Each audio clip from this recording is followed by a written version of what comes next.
Welcome to Livin CA Funstart channel. இன்னைக்கு March 20th ஓட current affairs தான் பார்க்க போறோம். Before getting into that, do subscribe our channel in all format. 32 episodes of banking awareness video courses available with free ebook and MCQs. Our app is available in Play Store. 1 year subscription ka RRBPO அப்படின்ற coupon code use பண்ணீங்கன்னா 50% offer you can get it. So the first news is RBI ஓட net short positioning in forward market at the end of January 2025 எவ்வளவு இருந்திருக்கு அப்படினு கேட்டிருக்காங்க. So first of all net short positioning அப்படின்னா என்னென்னு first உங்களுக்கு தெரியணும் இல்லையா. ஸோ ஷார்ட் பொசிஷனிங் அப்படின்னா என்னென்னா, so not company, for example ரெண்டு பார்ட்டி இருக்காங்க. வீட் இருக்கு இல்லையா, ஸோ அதை ப்ரொடியூஸ் பண்ணுற ஃபார்மர் இருக்கார், அண்ட் வீட்டை வாங்கி ப்ராசஸ் பண்ணக்கூடிய ஒரு கம்பெனி இருக்காங்க.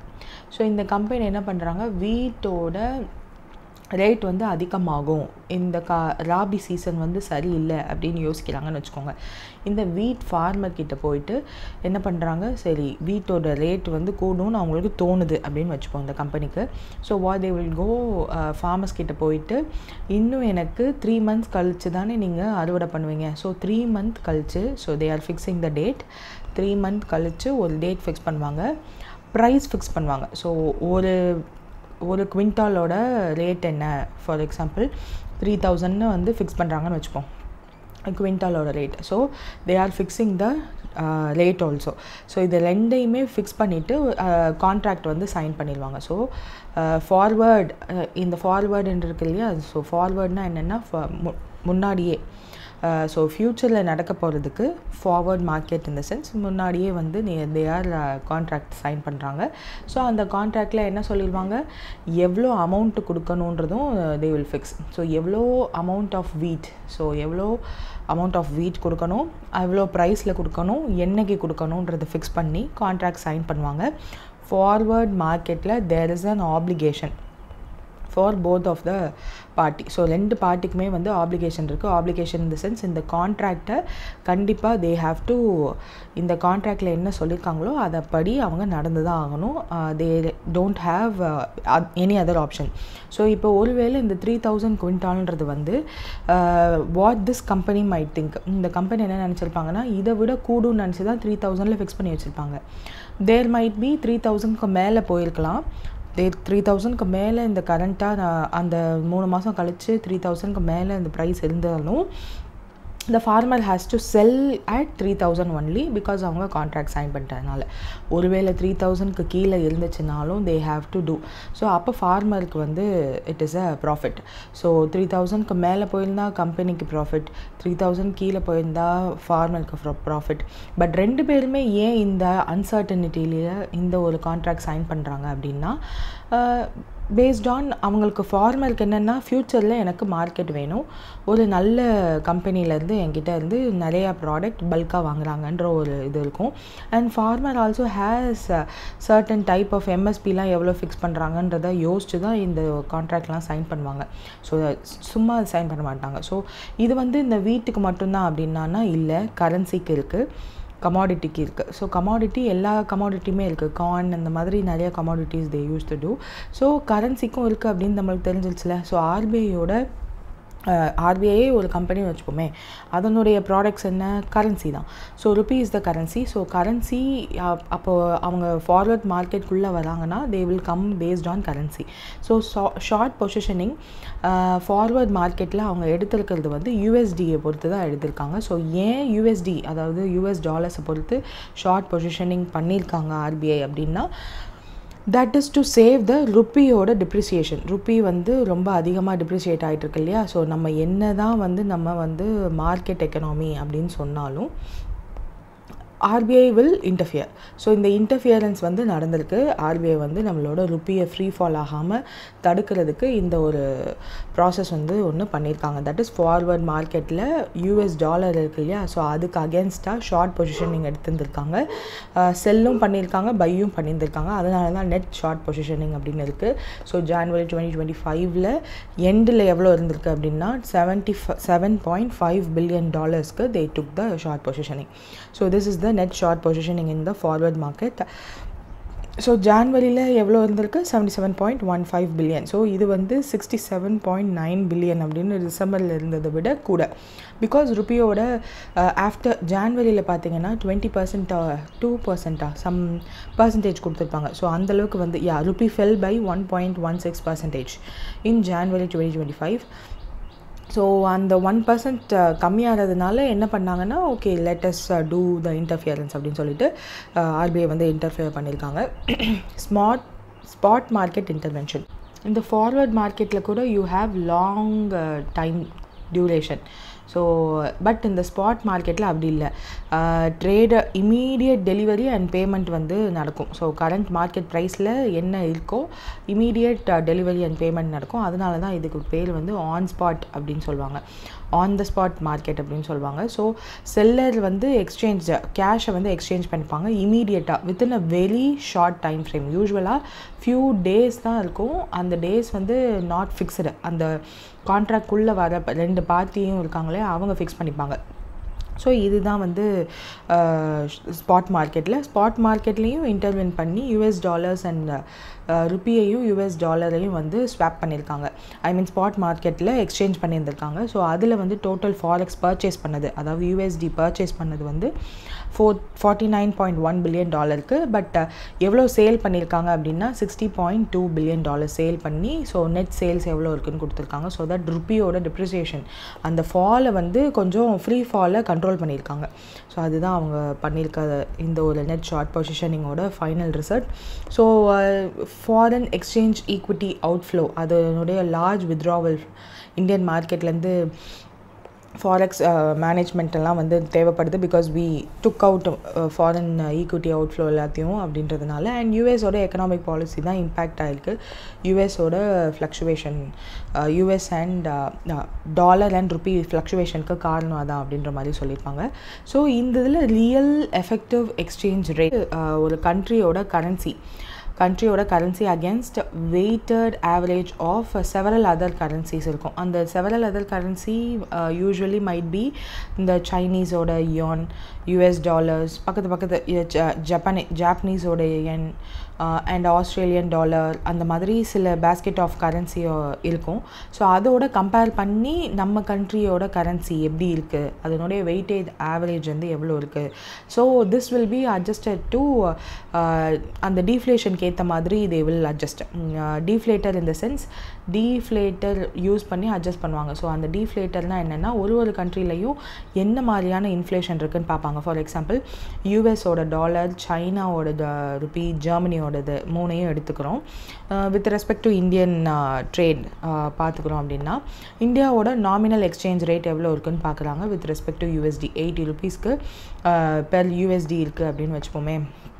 நம்மளோட இன்ஃப்ளேஷன் வந்து ஒரு 6% இருக்குது அப்படின்னா, ஸோ இந்த other countries, so US, China, Germany எடுத்துருக்கோம்ல, இந்த கண்ட்ரீஸோட ஆவரேஜ் இன்ஃப்ளேஷன் எவ்வளோ இருக்குதுன்னு பார்த்துப்போம். ஸோ 2% இருக்குதுன்னு வச்சுப்போம். ஸோ அதெல்லாத்தையும் நம்ம டீஃப்ளேட்டர் எல்லாத்தையும் கால்குலேட் பண்ணி ஒரு கன்க்ளூஷனுக்கு வருவோம். ஸோ தேட் அந்த ஒரு மணி ரியல் எக்ஸ்சேஞ்ச் ரேட்டுன்னு ஒன்று ஃபிக்ஸ் பண்ணுறாங்க இல்லையா, ஸோ அந்த அமௌண்ட்டோட தே வில் எப்போவுமே பார்த்துட்டே இருப்பாங்க. ஸோ இஃப் இந்த ரியல் வந்து இன்க்ரீஸ் ஆச்சு அப்படின்னா that is not a good for some countries, especially India. So இந்தியாவோட எக்ஸ்போர்ட் எல்லாமே வந்து இந்தியன் எக்ஸ்போர்ட் வந்து அடியாகும். ஒய் இந்தியன் எக்ஸ்போர்ட் அடியாகும் அப்படின்னா காம்படிட்டிவ் ப்ரைஸில் இருக்காது. ஸோ நம்மளோட குட்ஸ் எல்லாமே வந்து காஸ்ட்லியராக இருக்கும். ஸோ இந்த ரியல் அதிகமாச்சு அப்படின்னா நம்மளோட குட்ஸ் காஸ்ட்லியாக இருக்கும். அதனால நம்மளோட எக்ஸ்போர்ட் வந்து அடி வாங்கும். ஸோ இதுவே வந்து அப்படியே ஆப்போசிட், கம்மியாச்சுன்னா என்ன ஆகும், நம்மளோட காம்படிட்டிவ்னஸ், இந்தியாவோட குட்ஸ் இருக்குது இல்லையா, ஸோ அதனுடைய காம்படிட்டிவ் ப்ரைஸில் இருக்கும், சீப்பராக இருக்கும் குளோபலில். ஸோ அதனால நம்மளோட குட்ஸை வந்து எல்லோரும் விரும்பி வாங்குவாங்க. ஸோ அப்போ நம்ம எப்போவுமே இந்த ரியல் எஃபெக்டிவ் எக்ஸ்சேஞ்ச் ரேட் என்னவாக இருக்கணும்னு நினைப்போம். யூஸ்வலாக we would like to have this as much as possible, கம்மியாக இருக்கணும்னு நினைப்போம். ஸோ அப்படி லோவராக இருந்துச்சு அப்படின்னா that is the better condition for exports. So நம்ம ஆல்ரெடி நம்ம ரொம்ப கம்மியாக எக்ஸ்போர்ட் பண்ணுறோம். ஸோ நம்ம எக்ஸ்போர்ட் ஃபேவரபுளாக ஒரு கண்ட்ரியாக இருக்கணும்னு நினைக்கும்போது இந்த ரியலை வந்து கம்மியாக வச்சுக்கணும்னு நினைப்போமா. ஸோ ஜான்வரியில் 104.84 அப்படின்னு இருந்திருக்கு, பிப்ரவரியில் 102 அப்படின்னு மாறி இருக்கு. ஸோ ஜான்வரியில் ஆர்பிஐ பண்ண இந்த இன்டர்வென்ஷனால் டிக்ளைன் ஆகிருக்கு. So which is good for our export. So அதை தான் வந்து இங்கே சொல்லியிருப்பாங்க. ஸோ ஐ ஹோப் ஓரளவுக்கு உங்களுக்கு எக்ஸ்பிளைன் பண்ணிட்டேன்னு நினைக்கிறேன். தென் ஸ்பாட் மார்க்கெட் டிரான்சாக்ஷன் வந்து மொத்தமாக எவ்வளோ இருக்குது அப்படின்றத வந்து சொல்லியிருக்காங்க, விச் இஸ் $11.1 billion ஜான்வரியில் நெட் சேல்ஸ் வந்து பண்ணியிருக்காங்க ஆர்பிஐ ஃபாரெக்ஸ் மார்க்கெட்டில். ஸோ உடனடியாக டாலர் அண்ட் ருப்பியை வந்து செல் பண்ணியிருக்காங்க. ஸோ ஃபார்வர்ட் மார்க்கெட்டில் $77.5 million. ஸோ இது டக்குன்னு பண்ணியிருக்காங்க, இது லாங் டேர்முக்கு பண்ணியிருக்காங்க. அண்ட் ஏப்ரல் டு நவம்பரில் எவ்வளோ ட்ரெண்ட் இருந்துச்சு அப்படின்னு சொல்லி பார்த்துருக்காங்க. That is $36 billion net forex sell பண்ணியிருக்காங்க RBI. So which is not so good. நம்மளோட ஆர்பிஐயோட ஃபாரெக்ஸ் பேலன்ஸ் ஷீட் வந்து சரியாக இருக்காது. பட் அதை காம்பன்சேட் பண்ணுற விதமாக தான் $10 billion வந்து பேங்க்ஸ் கிட்ட ஸ்வாப் பண்ணியிருக்காங்க இல்லையா, ருப்பி டாலர் ஸ்வாப், அது நடந்திருக்கு. அண்ட் $5 billion வந்து அதுக்கு முன்னாடி ஜான்வரியில் தே ஆல்சோ டெட். ஸோ இதெல்லாம் பண்ணதுனால இப்போ forex is somewhat good. So இதெல்லாம் வந்து ஏன் நம்ம மார்க்கெட் எக்கனாமியாக இருந்தாலும் நம்மளோட ருப்பி ஃப்ரீ ஃபால் ஆகாமல் நம்ம வந்து கண்ட்ரோல் பண்ணுறோம். So that is the work of central bank. So அந்தளவுக்கு important work they are doing. And ருப்பியோட ஸ்டெபிலிட்டிக்காக தான் இதெல்லாம் பண்ணுறாங்க. இன்ஃப்ளேஷன் அண்ட் ட்ரேட் பேலன்ஸை இது வந்து இம்பேக்ட் பண்ணும் கண்டிப்பாக. ஸோ வீக் ருப்பி வந்து இருந்துச்சு அப்படின்னா இம்போர்ட் காஸ்ட்ஸ் எல்லாமே வந்து அதிகமாகிடும். ஸோ அதனால இன்ஃப்ளேஷன் வந்து அதிகமாகும். கேபிட்டல் மார்க்கெட் இம்பேக்ட் அப்படின்னா ஃபாரின் அவுட்ஃப்ளோ எல்லாமே வந்து அஃபெக்ட் ஆகும், ஸ்டாக் மார்க்கெட் லிக்விடிட்டியுமே வந்து அஃபெக்ட் ஆகுன்ற மாதிரி சொல்லியிருப்பாங்க. So that's it. ஸோ இதுதான் ஆர்பிஐ பண்ண ஒர்க். ஸோ ஆர்பிஐ என்னெல்லாம் வேலை, ருப்பி வந்து டிப்ரிஷியேட் ஆகுது, ஆர்பிஐ பண்ண ருப்பி அந்த டிப்ரிசியேஷனை கம்மி பண்ணுறதுக்கு என்ன வேலையெல்லாம் பண்ணியிருக்காங்கன்றது யூ ஷுட் நோ.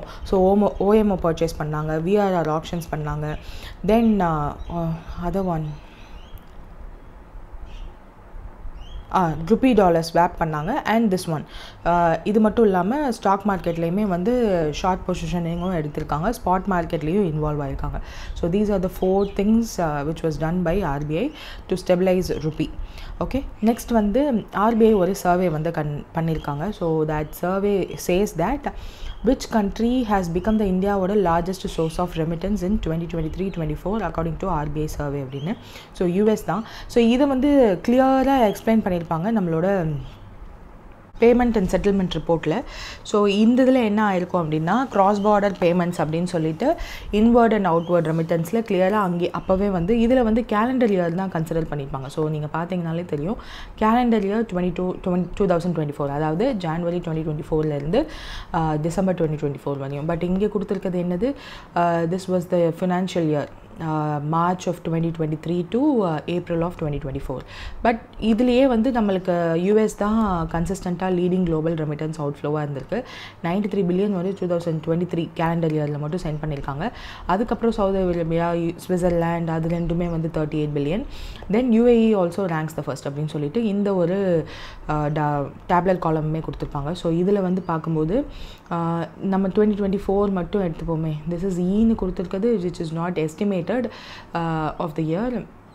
ஸோ நம்ம இந்தியா தான் வந்து டாப். செகண்ட் ஒன் யார், மெக்சிகோ. தேர்ட் யார், 48 China. Fourth is Philippines. Fifth is France. இப்படி இருக்கும். பட் இப்போயும் வந்து அவங்க ஒரு டயக்ராம் கொடுத்துருப்பாங்க, which is also very important. We shall see that too. So remittance outflow எவ்வளோ இருந்திருக்கு ஃப்ரம் 2019 to 2023 ஒரு காம்ப்ரிஹென்சிவாக கொடுத்துருப்பாங்க.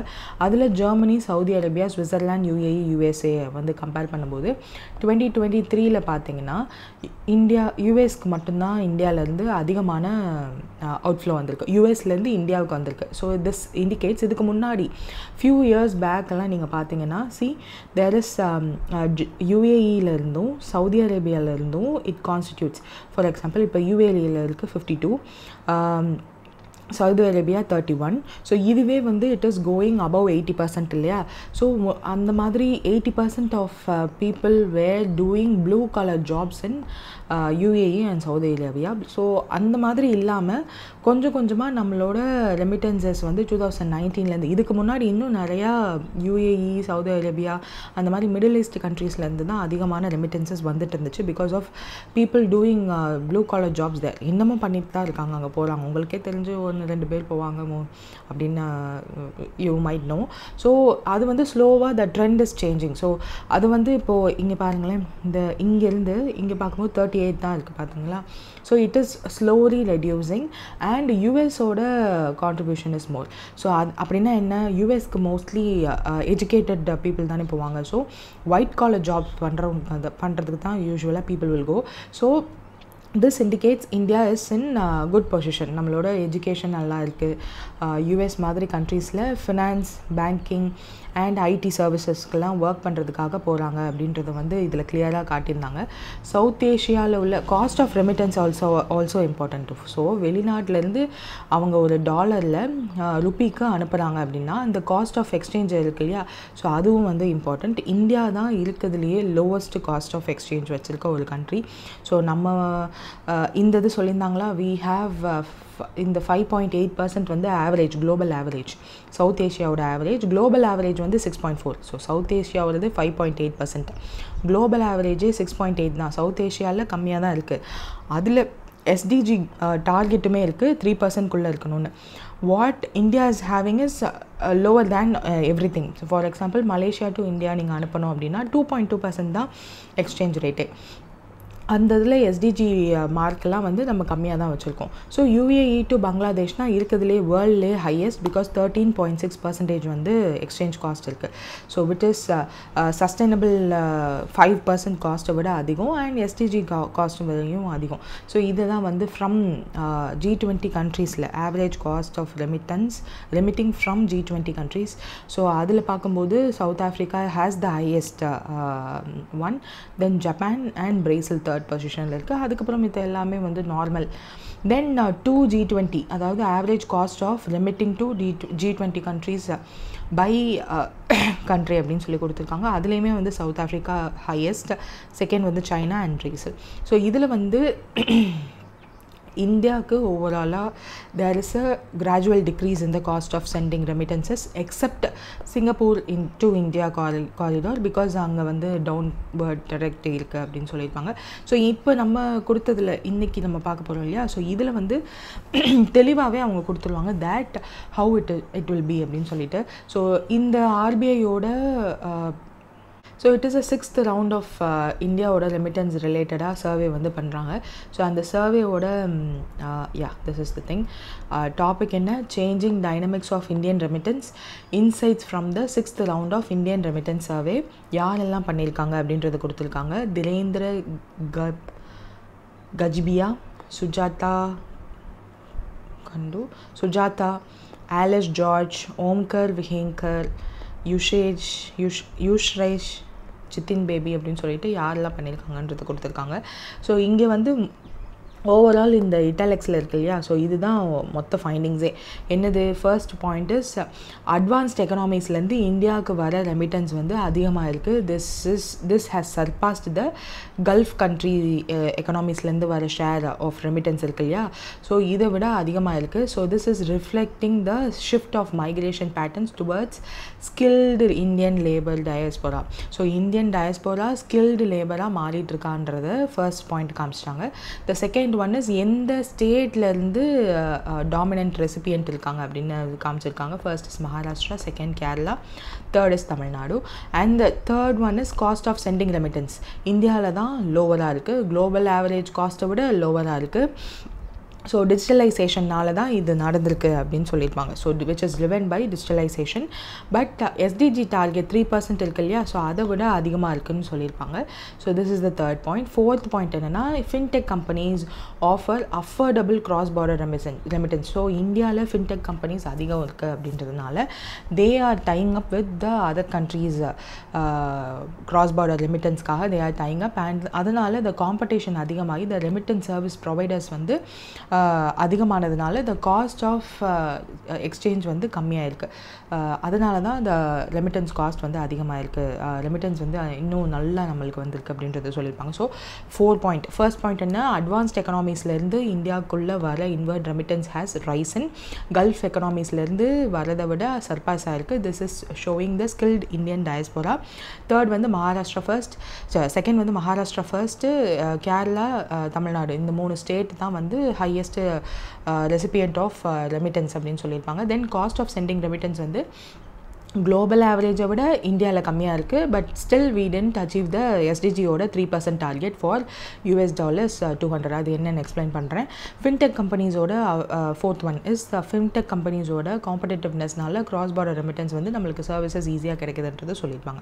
ஸோ இதில் வந்து ஃபர்ஸ்ட் ஸ்டார்ட் பண்ணும்போதே இந்த 23-24 ஃபினான்ஷியல் இயரில் எவ்வளோ இந்தியாவுக்கு ரெமிட்டன்ஸ் வந்திருக்குன்ற சொல்லியிருப்பாங்க, which is $118.7 billion. இது வந்து 2010-11 கம்பேர் பண்ணும்போது டபுள் ஆயிருக்கு அப்படின்னு சொல்லியிருப்பாங்க. ஸோ இந்த ஒரு ரெமிட்டன்ஸ் தான் நம்மளோட மர்ச்சன்ட் ட்ரேட் டெஃபிசிட்டை வந்து காம்பன்சேட் பண்ணி நம்ம பேலன்ஸ் ஷீட்டை ஸ்ட்ராங்கராக காட்டிகிட்ருக்கு. So which is very important. So merchant trade deficit அப்படின்னா என்னென்னா, நம்மளோட ப்ராடக்ட்ஸ், குட்ஸ் அண்ட் சர்வீசஸ் இருக்குது இல்லையா, ஸோ அதை நம்ம இம்போர்ட் எக்ஸ்போர்ட் பண்ணுறோம் இல்லையா, அந்த இதை வந்து import minus export minus import, அந்த மாதிரி நம்ம எக்ஸ்போர்ட் மைனஸ் இம்போர்ட் அப்படின்னு சொல்லி நம்ம கால்குலேட் பண்ணுவோம். ஸோ அதில் வந்து நிறைய நம்ம இம்போர்ட் பண்ணோம் அப்படின்னா ஆன்சர் நெகட்டிவில் வரும். அப்படி இருந்துச்சுன்னா ட்ரேட் டெஃபிசிட்னு அர்த்தம். ஸோ அந்த மாதிரி மர்ச்சன்டைஸ் ட்ரேடு வந்து டெஃபிசிட்டில் இருக்குது. அந்த டெஃபிசிட்டை நம்மளோட ஹாஃப் ஆஃப் த இந்தியாஸோட மர்ச்சன்டைஸ் ட்ரேட் டெஃபிசிட்டை வந்து இந்த நெட் ரெமிட்டன்ஸ் தான், ரெசிபியன் தான் வந்து அந்த எக்ஸ்டர்னல் ஷாக் எல்லாத்தையும் அப்சர்வ் பண்ணிக்கிறதுக்கு உதவுது அப்படின்னு சொல்லியிருப்பாங்க. மோரோவர் இந்தியாவோட ரெமிட்டன்ஸ் ரெசிப்ட் வந்து ஹையர் தேன் நம்மளோட FDI. ஸோ இந்தியாவுக்குள்ளே வர FDIயை விட ரெமிட்டன்சஸ் ஹையர் அப்படின்னு சொல்லியிருப்பாங்க. ஸோ அதுவும் வந்து எவ்வளோ பர்சன்டேஜ் அப்படின்னு காமிச்சிருப்பாங்க. தென் இந்த வருஷம் த சர்வேயோட ரிசல்ட் வந்து based on 30 authorised dealers. So ஏற்கனவே ஆத்தரைஸ்டு டீலர்ஸ்னால் என்னன்னு சொல்லியிருக்கேன். So I'm not going to repeat. So இந்த AD பேங்க்ஸ் இருக்காங்க இல்லையா, so 30 AD banks which constitute 99% of the total value of inward remittance அவங்களே வந்து கான்ஸ்டியூட் பண்ணுறாங்க. அதனால அந்த 30 AD பேங்க்ஸை வந்து எடுத்திருக்காங்க. யூஸ்வலாக இவங்கலேருந்து எடுக்கும்போது த சர்வே ரிசல்ட்ஸ் என்ன காமிச்சிருக்கு அப்படின்னா, ஃபேமிலி மெயின்டெனன்ஸ் அண்ட் சேவிங்ஸ்க்காக ரிப்போர்ட் பண்ணியிருப்பாங்க இல்லையா, ரெமிட்டன்ஸ் அனுப்பிச்சிருப்பாங்க இல்லையா, ஸோ அது எல்லாத்தையும் எடுத்திருக்காங்க. அண்ட் இந்த சர்வேல they have covered money transfer operators. So இந்த money transfer operators 2 major money transfer operators include பண்ணியிருக்காங்க. அண்ட் ஆல்சோ 2 ஃபின்டெக் கம்பெனிஸ்லேருந்து இந்த சர்வேவை இன்க்ளூட் பண்ணியிருக்காங்க. ஸோ எதுலேருந்து, first one is 30 AD banks, 2 money transfer operators and 2 fintech companies. So 3 இடத்துல இருந்து survey எடுத்திருக்காங்க. அந்த 2 மேஜர் மணி ட்ரான்ஸ்ஃபர் ஆப்ரேட்டர்ஸ் யாருன்னு இங்கே இருக்குது, which is Western Union Financial Service and MoneyGram Payment System. அந்த 2 ஃபின்டெக் கம்பெனிஸ் என்னென்னா Remitly அண்ட் Remit B அப்படின்னு சொல்லிட்டு 2 ஃபின்டெக் கம்பெனிஸ்.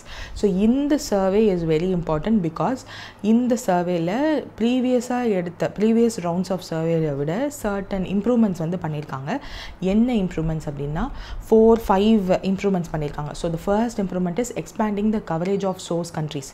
ஸோ என்னென்ன சோர்ஸ் கண்ட்ரீஸ் எல்லாம் இதுக்கு முன்னாடி பார்த்தாங்களோ அதை விட எக்ஸ்பேண்ட் பண்ணியிருக்காங்க. Also rupee drawing arrangement.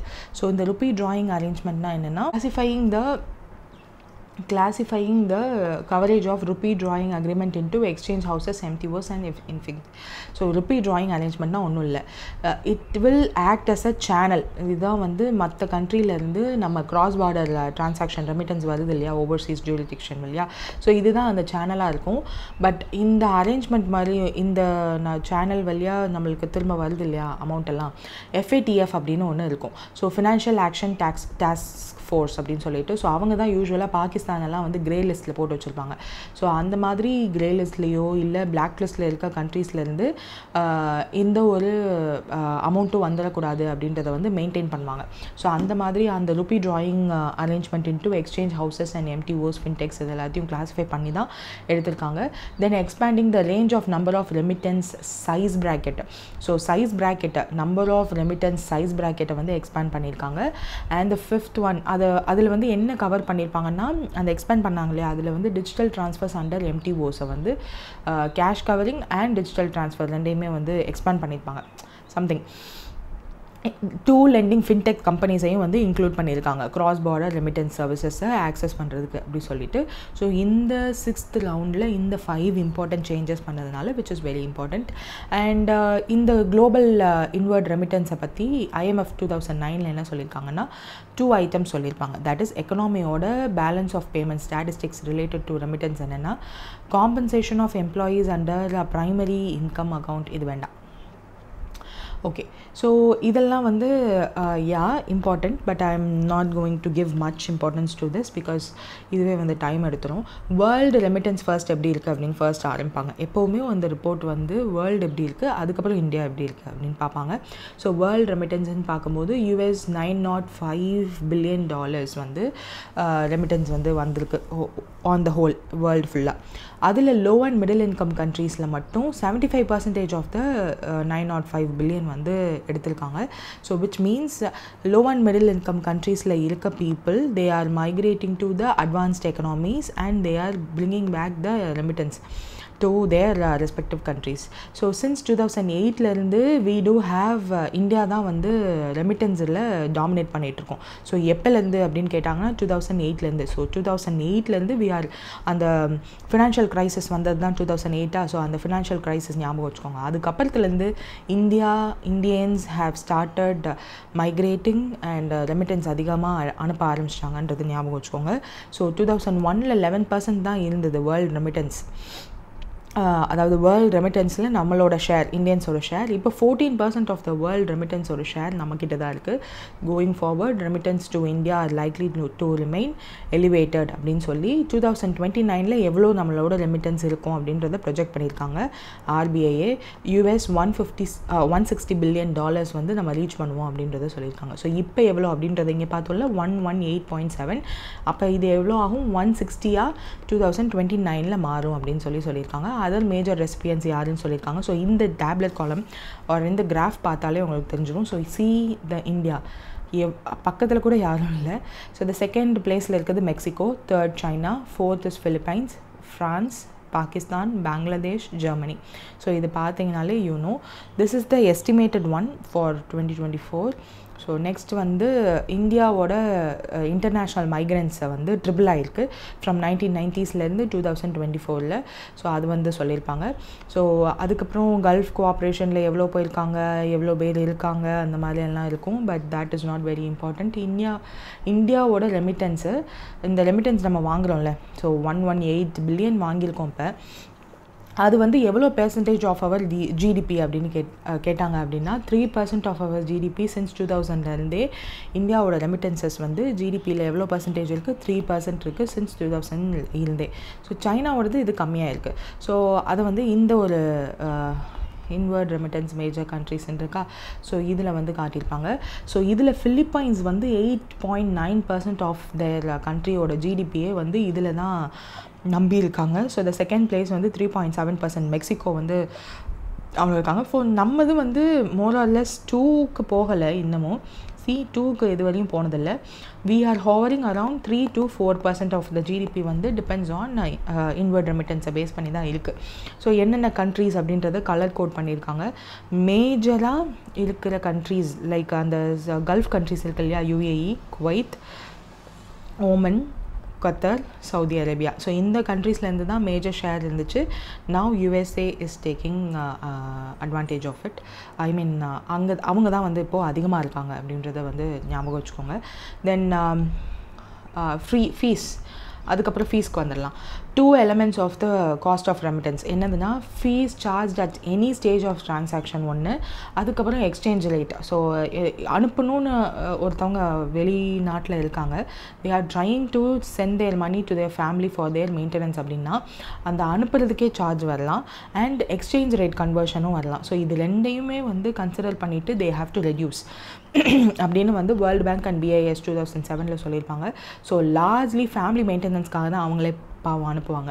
So இந்த World Bank remittance price world wide எவ்வளோ ஃபிக்ஸ் பண்ணியிருக்காங்கன்னா 350 காரிடோர்ஸில் அவங்க மானிட்டர் பண்ணிகிட்ருக்காங்க. ஸோ அந்த 350 காரிடோரில் மானிட்டர் பண்ணும்போது யூஸ்வலாக எப்படி அதை கால்குலேட் பண்ணுவாங்க அப்படின்னா ஒரு $200 சென்ட் பண்ணுறதுக்கு எவ்வளோ அந்த எக்ஸ்சேஞ்ச் ரேட் இருக்குது, அந்த காஸ்ட் ஆஃப் கன்வர்ஷன் எவ்வளோ இருக்குது, அங்கேருந்து இங்கே வெளிநாட்டிலேருந்து இங்கே உள்ளே அனுப்புறதுக்கு எவ்வளோ ஆகுது எல்லாத்தையும் கால்குலேட் பண்ணுவாங்க. ஸோ குளோபல் ஆவரேஜ் அப்படி பார்க்கும்போது 6.65% இருக்குது. ஸோ நம்ம பிஎஸ்ஆர்லையுமே அதில் சொல்லியிருந்தாங்க இல்லையா, பேமெண்ட்ஸ் அண்ட் செட்டில்மெண்ட் ரிப்போர்ட்லையும். So global average 6.65%. பட் 2023 இந்தியாவோடது எவ்வளோ இருக்குது, 4.9%. ஸோ நம்ம 5% இருக்கணுன்ற வேர்ல்டு பேங்க்கோட அந்த டார்கெட் இருக்கு இல்லையா, ஸோ அந்த மானிட்டரிங் டார்கெட்டை விட we are having less than 4.9% தான் இருக்குது. ஆனால் எஸ்டிஜி டார்கெட் இருக்குது இல்லையா, அது 3% தான் இருக்கணும்னு சொல்லியிருக்கு. பட் அதை விட நம்ம கூட இருக்குது. ஸோ அந்த 3% கொண்டு வரதும் நம்மளோட டார்கெட். we have to achieve that too. So அதை அச்சீவ் பண்ணணும். அந்த இது வந்து கொடுத்துருப்பாங்க. இந்தியாவோட inward remittance, merchandise trade deficit and foreign direct investment ஃப்ளோலாம் எப்படி இருக்குது அப்படின்னு சொல்லிட்டு. So that graph is here. So அப்படி பார்க்கும்போது எஃப்டிஐ வந்து கீழே இருக்கா, ரெமிட்டன்ஸ் மேலே இருக்குது. ஸோ எஃப்டிஐயை விட ரெமிட்டன்ஸ் வந்து ஓவர்டேக் பண்ண ஆரம்பிச்சிருச்சு. ஸோ அந்தளவுக்கு it's actually for long period of time remittance தான் மேலே இருக்குது. So see the difference, always there is a difference. So இந்தியாவை நம்பி எஃப்டிஐ உள்ளே வரதை விட remittance is more. So more number of people are going out of India and working and sending back their amount. அதுதான் வந்து இங்கே தெளிவாக காமிச்சிருப்பாங்க. ஸோ அதுக்கப்புறம் கேஷ் ட்ரான்ஸ்ஃபர் அந்த எம்டிஓ மூலயமா எப்படி வந்துச்சு அந்த மாதிரிலாம் இருக்கும், which is not much important. So அந்த இது வந்து we shall have it here. So இதில் வந்து கன்சைஸாக இருக்கும். So 27.7% of the Indians total remittance வந்து கான்ட்ரிபியூட் ஆகிருக்கு யூஎஸ் மட்டுமே.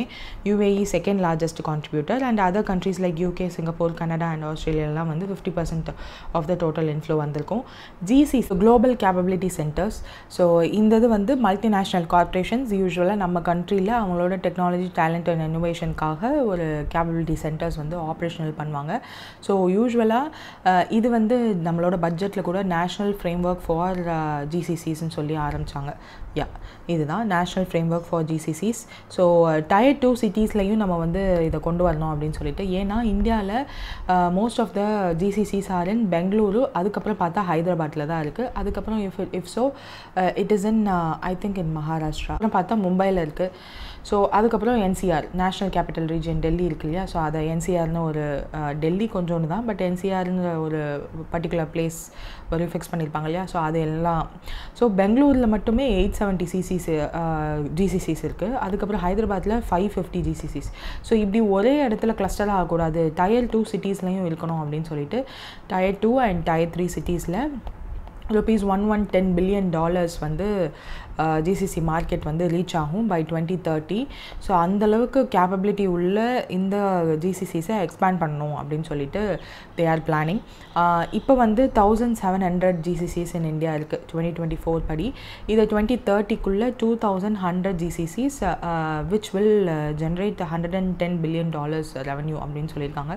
ஸோ இது வந்து நிறையா ஜாப்ஸும் க்ரியேட் பண்ணும் இல்லையா. ஸோ டயர் 2 அண்ட் டயர் 3 சிட்டிஸில் நாங்கள் ஜிசிசிஸ் க்ரியேட் பண்ணுறதுக்கு we are planning to expand அப்படின்னு சொல்லி கவர்மெண்ட் சொல்லியிருக்காங்க. அதில் அவங்க மென்ஷன் பண்ண சிட்டிஸோட பேர் என்னென்னா விசாகப்பட்டினம், ஜெய்ப்பூர், வதோதரா வித் குஜராத்தில் அண்ட் 4 வந்து கோயம்புத்தூர் தான் சொல்லியிருப்பாங்க. So that is very important.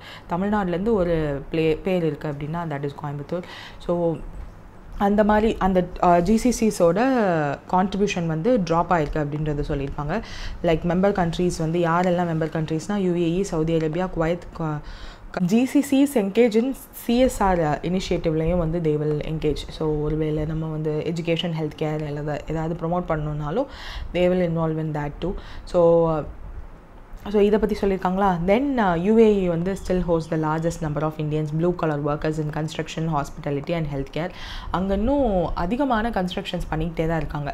Because அங்கே யூஏஇயோட ப்ராப்பர்ட்டி மார்க்கெட் இருக்கு இல்லையா. So more of the Indians வந்து ரைட் ஃப்ரம் அதானி, ஷாருக் கான்லேருந்து அம்பானி, ஷாருக் கான்லேருந்து more of the celebrities and இந்தியாவில் மட்டும் இல்லை, வெளிநாட்டில் உள்ள செலிப்ரிட்டிஸ் லைக் ஃபுட்பால் பிளேயர்ஸ் கூட they do have property in UAE because that is kind of luxury மாதிரி அவங்களுக்கு. ஸோ தட் அங்கேயும் வந்து டேக்ஸ் கிடையாது, தட் ப்ராப்பர்ட்டி டேக்ஸ் இல்லாதனால they do have it here. But இந்தியாவிலேருந்து நீங்கள் வாங்கினீங்கனாலும் அந்த ப்ராப்பர்ட்டி வாங்கினாலும் டேக்ஸ் உண்டு, செல் பண்ணாலும் டேக்ஸ் உண்டு. But multimillionaires like Ambani, they used to buy, they do have their property there. So US வந்து more skilled professionalக்கு it is accounting to 78% ன்னு சொல்லியிருப்பாங்க. So higher value remittances from fewer but more highly paid migrants in advanced economies வந்து நம்மளோட இந்தியாவோட shift in pattern. So state wise remittance Maharashtra, Kerala, Tamil Nadu அந்த எவ்வளோ அப்படின்னு கொடுத்துருப்பாங்க. ஸோ 8% வந்து இன்க்ரீஸ் ஆகிருக்கு. ஃப்ரம் 8% வந்து 2016-17 இருந்தது, இப்போது 10% ஆகிருக்கு, which is also good. Global share எவ்வளோ இருக்குது அப்படின்னா 11%லேருந்து 14% வந்து இன்க்ரீஸ் ஆகிருக்கு இந்தியாவோட குளோபல் ஷேர். ஃபியூச்சர் ப்ரொஜெக்ஷன் 160 பில்லியனுக்கு வந்து 2029 ஆகும்னு சொல்லி ஆர்பிஐ வந்து சொல்லியிருக்காங்க, ப்ரொஜெக்ட் பண்ணியிருக்காங்க. அண்ட் அதர் நேஷன்ஸ் என்னன்றதை நம்ம அந்த இதில் பார்த்தோம் இல்லையா. தென் டிஜிட்டல் ஷேர், ஸோ அதுதான் வந்து அந்த எம்டிஓஸ் அண்ட் ஃபின்டெக்ஸ் ரெண்டு வந்து இந்த வருஷம் இந்த ரவுண்டில் கால்குலேட் பண்ணியிருக்காங்க இல்லையா. So digital share accounts for more. So ஈஸியாக இருக்குது, அதனால் தே ஆர் சேஞ்சிங். ஒரு பேங்க்குக்கு ஃபிசிக்கலாக போய் அவங்க பண்ணுறதை விட this digital sharing is very யூஸ்ஃபுல்ன்றதுனால people using that. So 73.5% of all remittance in 23-24 digital platform மூலயமா தான் வந்துருக்குன்றது வந்து which is a major point. Tech tools used என்னென்னா fintech apps, so money transfer operators and அந்த எம்டிஓஸ் அப்படின்னு சொல்லுவாங்கள்ல, நம்ம பார்த்தோம் இல்லையா அது. தென் மொபைல் பேங்கிங் பிளாட்ஃபார்மே வந்து இப்போல்லாம் யூஸ் பண்ண ஆரம்பிச்சிட்டாங்கன்றதை சொல்லியிருக்காங்க. So lower transaction cost and pastor delivery times இதெல்லாம் வந்து இம்ப்ரூவ் ஆகிருக்கு. That is how it is அப்படின்னு சொல்லியிருக்காங்க. ஸோ இதெல்லாம் வந்து நம்ம ஃபுல்லாக பார்த்துட்டோம். So if you want to see that inward remittance வந்து ஒரு பேங்க் வழியாக வந்தால் எப்படி, அந்த மணி ட்ரான்ஸ்ஃபர் ஆப்ரேட்டர்ஸ் வழியாக வந்தால் எப்படி, ஃபின்டெக் வழியாக வந்தால் எப்படி அப்படின்றத வந்து ரொம்ப அழகாக இவங்களை விட சொல்ல மாட்டாங்க. ஸோ பட் நம்மளுக்கு வந்து டைம் கன்ஸ்ட்ரைன்ட் இருக்கிறதுனால I tend to. So MTOs வழியாக வர்றது வந்து they do have money transfer scheme அப்படின்னு ஒன்றே இருக்குது. அண்ட் ருப்பி ட்ராயிங் அரேஞ்ச்மெண்ட் அப்படின்னு இருக்குது. ஸோ வாஸ்ட்ரா அக்கௌண்ட் தான் இங்கே பிளேஸ் அ மேஜர் ரோல். அதனால தான் that vostro account can be opened only with AD banks, category 1 banks மூலயமா தான் வர முடியும். அதனால தான் அவங்க 30 ஏடி கேட்டகரி 1 பேங்க்ஸை வந்து சர்வேல எடுத்துக்கிட்டாங்க. ஸோ எங்கே பார்த்தீங்கனாலும் வாஸ்ட்ரா அக்கௌண்ட் பார்ட்னர் பேங்க் அப்படின்னு இருக்கும். ஸோ ஃபின்டெக் தான் இருக்கிறதுலே ஈஸியஸ்ட் வே. ஸோ ஃபின்டெக்ஸில் ருப்பி ட்ராயிங் அரேஞ்ச்மெண்ட் மூலயமா வாஸ்ட்ரா அக்கௌண்ட் வித் பேங்க் பார்ட்னரோட பண்ணிவிட்டு NEFT, RTGS, IMPS, PBS, so இதன் மூலயமா பெனிஃபிஷரி அக்கௌண்ட்டுக்கே போயிடும். So that the recipient country in இந்தியாவில் தே வில் கெட். ஸோ இதுதான் easiest way. And this is also MTS is also easiest way. But this has more of overseas பேங்க்கில் போய் they have to have 3 வழி இருக்குது. Nostro account, vostro account, இல்லை inter bank transfer. இது எதுவாக இருந்தாலும் Overseas correspondent banks கிட்ட போயிட்டு அதுக்கப்புறம் இந்தியன் கரஸ்பாண்டன்ட் பேங்க்ஸ் கிட்ட வந்துட்டு அதுக்கப்புறம் தான் பெனிஃபிஷரி அக்கௌண்ட்டுக்கு போகும். ஆக்சுவலாக ஃபஸ்ட்டு பெனிஃபிஷரி பேங்க்குக்கு போய் அக்கௌண்ட்டுக்கு போகும். It takes more work. But நம்மளோட பேங்க்கோட டிஜிட்டல் பேமெண்ட் இருக்கு இல்லையா, ஸோ அது வழியாக பண்ணால் இதெல்லாம் நம்மளுக்கு ஒன்றும் பெருசாக தெரியாது. And these are the things if you want to have look at this. இது யூஸ்வலாக வந்து நம்மளோட ஆர்பிஐ புல்லட்டினில் வரும். Also I forgot to mention one of the important points that இந்த ஒரு வாட் டு சே இந்த சர்வே இருக்கு இல்லையா. ஸோ இந்த சர்வே வந்து ஃபர்ஸ்ட் டைம் நவம்பர் 2006 தான் வந்து லான்ச் பண்ணாங்க. அப்போ தான் பப்ளிஷ் ஆச்சு. அப்போது வந்து யூஸ்வலாக ஆர்பிஐயோட மந்த்லி புல்லட்டினில் தான் வந்து இதை கொடுத்துட்ருக்காங்க இன்னமுமே. ஸோ இந்த புல்லட்டினுமே வந்து நம்மளோட ஆர்பிஐ இந்த சர்வேயுமே வந்து ஆர்பிஐ புல்லட்டினோட சேர்ந்து தான் வந்தது. ஸோ நவம்பர் 2006 தான் ஃபர்ஸ்ட் டைம் வந்தது. அதுக்கப்புறம் 2010, 2013, 2018 ஆர்பிஐயோட மந்த்லி புல்லட்டினில் வந்துச்சு. ஸோ 5th ரவுண்ட் வந்து எப்போ வந்தது, 2021 it was published in July 2022 RBI மந்தோட புல்லட்டின் இருக்கு இல்லையா. ஸோ அதில் வந்து பப்ளிஷ் ஆச்சு. And now this has been published in மார்ச்சோட புல்லட்டினோட சேர்த்து தான் பப்ளிஷ் பண்ணியிருந்தாங்க. So that's it. I hope இதில் இன்னும் ஆக்சுவலாக I have to see the mode and size இதிலெல்லாம் இருந்து I have to retrieve the data for descriptive writing or something, and I have to compare with நம்மளோட payments and settlement bank report இருக்கு இல்லையா. So அதோட compare பண்ணிட்டு இப்போ எப்படி இருக்குது அப்படின்றது we have to see. So yeah, there is a migration shift அப்படின்னு இந்த ரிப்போர்ட் சர்வே வந்து காமிச்சிருக்கு. அண்ட் ரெமிட்டன்ஸோட குவாலிட்டி வந்து ஹையராக இருக்குது. India is in good position அப்படின்னு சொல்லியிருக்காங்க. தென் கல்ஃபில் வந்து there is a decline. So நம்ம எப்போவுமே வந்து கல்ஃப் எக்கனாமியை டிபெண்ட் பண்ணி, ஆக்சுவலாக gulf economy is more depend on US. So gulf economy யூஎஸ்க்கு ஏதாவது ஒன்று ஆச்சுன்னா கல்ஃப் ரொம்பவே அடி வாங்கும். ஸோ இப்போ யூஎஸ் வந்து ரெசஷனுக்குள்ளே போச்சு அப்படின்னா that will affect Gulf too. So let's see இவங்க 2 இடத்துல இருந்து தான் நம்மளுக்கு வந்து ரெமிட்டன்ஸ் வருது. ஸோ அப்கமிங் இயர்ஸில் இந்த ரெமிட்டன்ஸுமே பாதிக்கப்படுமோன்ற ஒரு டவுட்டும் இருக்குது. So they didn't discuss much about in this. They just ஏன்னா இது வந்து ஃபினான்ஷியல் இயர் 2023 to 24ன்றதுனால ஒரு ஆப்டிமிஸ்டிக்காக என்ன மாதிரி ஃபஸ்ட்டு என்ன நிலவரம் அப்படின்றத வந்து ப்ரொஜெக்ட் பண்ணிவிட்டு என்னெல்லாம் இருக்குது அப்படின்றத வந்து நம்மளுக்கு கிளியராக காட்டிட்டு ப்ரொஜெக்ஷன் வந்துட்டு மேக் பண்ணியிருக்காங்க. ஸோ மச் டெக்கோட ட்ரான்ஸ்ஃபார்மேஷன் எப்படி இருக்குது அப்படின்றத மட்டும்தான் பார்த்துருக்காங்க. ஸோ இப்போ இருக்க level field is very different. So let's see. Next வந்து ஃபிட்ச் ரேட்டிங் வந்து வயபிலிட்டி ரேட்டிங் அப்படின்னு சொல்லி ஒன்று ரிலீஸ் பண்ணியிருக்காங்க. ஸோ இதில் என்னென்னா union bank of India and PNB பேங்க்கோட ரேட்டிங் வந்து அப்டேட் பண்ணியிருக்காங்க. ஸோ அந்த அப்டேஷன்னால இது வந்து நியூஸில் இருக்குது. யூஸ்வலாக ஃபிட்சோட ரேட்டிங் வந்து எப்படி இருக்கும் அப்படின்னா லாங் டேர்ம் ரேட்டிங் ஸ்கேல்ஸ் படி இஷ்யூவர் கிரெடிட் ரேட்டிங்ஸ்க்கு யூஸ்வலாக இந்த இஷ்யூவர் டிஃபால்ட் ரேட்டிங்ஸ் அப்படின்னு சொல்லி பேங்க்ஸ் ஃபினான்ஷியல் இன்ஸ்டிடியூஷன்ஸ் எல்லாத்துக்குமே வந்து கொடுப்பாங்க. So what is the rating ஸ்டார்டிங்லேருந்து அப்படின்னா the AAA is the highest and டின்ற டிஃபால்ட் தான் லோவஸ்ட். ஸோ இதில் பார்க்கும்போது AAA ஹையஸ்ட் கிரெடிட் குவாலிட்டி வந்து இருக்குது அப்படின்னு அர்த்தம். So there is a low expectation of default risk. So ரிஸ்க்கே இல்லைன்னு சொல்ல முடியாது, low expectation. And very high credit quality அப்படின்னு சொல்லுவாங்க AA. தென் ஏ வந்து high credit quality, low default risk. There is a இந்த இதோட கம்பேர் பண்ணும்போது there will be slight difference. PPPன்றது வந்து குட் கிரெடிட். யூஸ்வலாக வந்து there will be a classification. இது வந்து இன்வெஸ்ட்மெண்ட் பேங்கிங், இதுக்கப்புறம் இருக்கிறதெல்லாம் ஸ்பெகுலேஷன் அப்படின்னு சொல்லிட்டு that also will be there. So good credit. BBன்றது வந்து என்னது ஸ்பெகுலேட்டிவ், பி வந்து ஹைலி ஸ்பெகுலேட்டிவ். தென் CCC இருக்குது sustainably credit because default is a real possible. CCCயில் இருந்துச்சுன்னா இன்னும் கொஞ்சம் நாளில் டிஃபால்ட் ஆகிடும். Default of some kind of default ஆகிறதுக்கு வாய்ப்பு இருக்குது அப்படின்றது வந்து C வந்து high level of credit risk இருக்கிற கம்பெனி ஆர் பேங்க்ஸுக்கு வந்து they will give C. RD வந்து ரெஸ்ட்ரிக்டட் டிஃபால்ட் பிகாஸ் அது வந்து டிஃபால்ட் ஆக போது ரொம்ப வேர்ஜில் இருக்குது. தென் D is for default. So இதுதான் அவங்களோட ரேட்டிங். அண்ட் இதில் வந்து ப்ளஸ் அண்ட் மைனஸ் கொடுத்துப்பாங்க.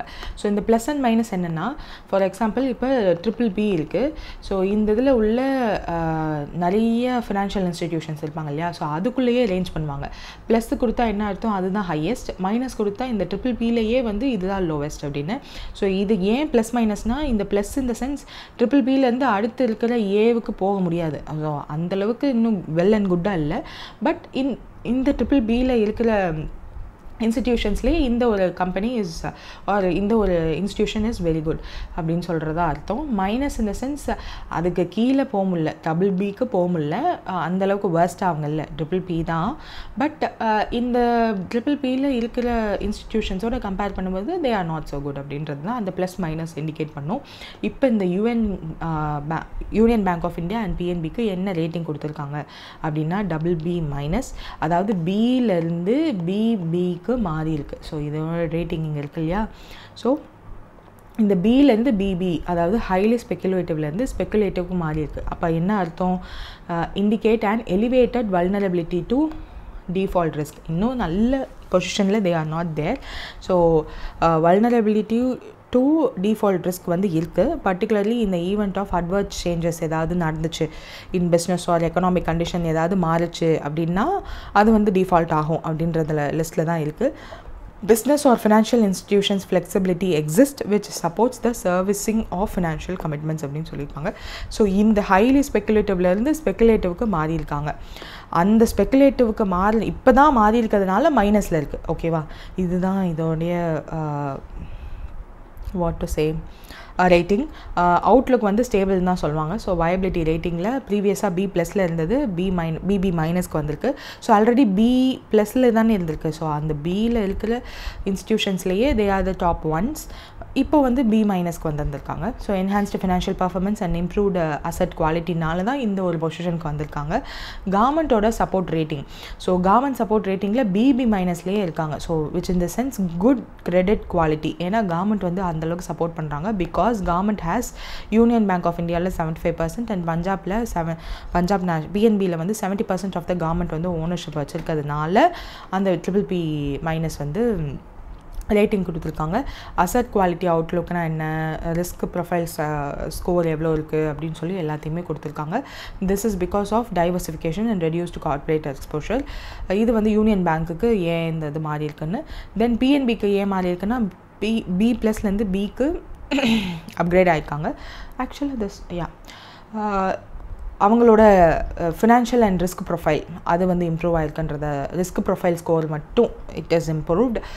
இது வந்து மொத்த ஸ்கோர் இங்கே இருக்குது இல்லையா. So this is issuer default rating, அந்த இது வந்து வேறு. அதுக்கப்புறம் தே do have financial and risk profile. So அந்த ப்ரொஃபைலில் த அப்கிரேடட் இது இருக்குது B+லேருந்து Bக்கு. that is also decline in அவங்களோட impaired loan ratio. impaired loanனா ஒன்றும் இல்லை, நான் பர்ஃபார்மிங் அசட் இருக்கு இல்லையா, அதுதான் வந்து impaired loan அப்படின்னு சொல்லுவோம். ஸோ அது டிக்ளைன் ஆயிருக்கு in this financial 9 months of this financial இயரில் 5.7லேருந்து 4% ஆயிருக்கு டிக்ளைன். NPA டிக்ளைன் ஆயிருக்கனால குட் தானே. ஸோ அதனால that is also good. Profitability ஸ்கோரும் வந்து BB- B+க்கு ஆயிருக்கு due to improved earnings and limited exposure in unsecured retail loans வந்து அதிகமாக கொடுக்கல அவங்க. அதான் லிமிடெட் எக்ஸ்போஷர் தான் அதான் அர்த்தம். ஸோ அது கொடுக்காதனால they are in good position now.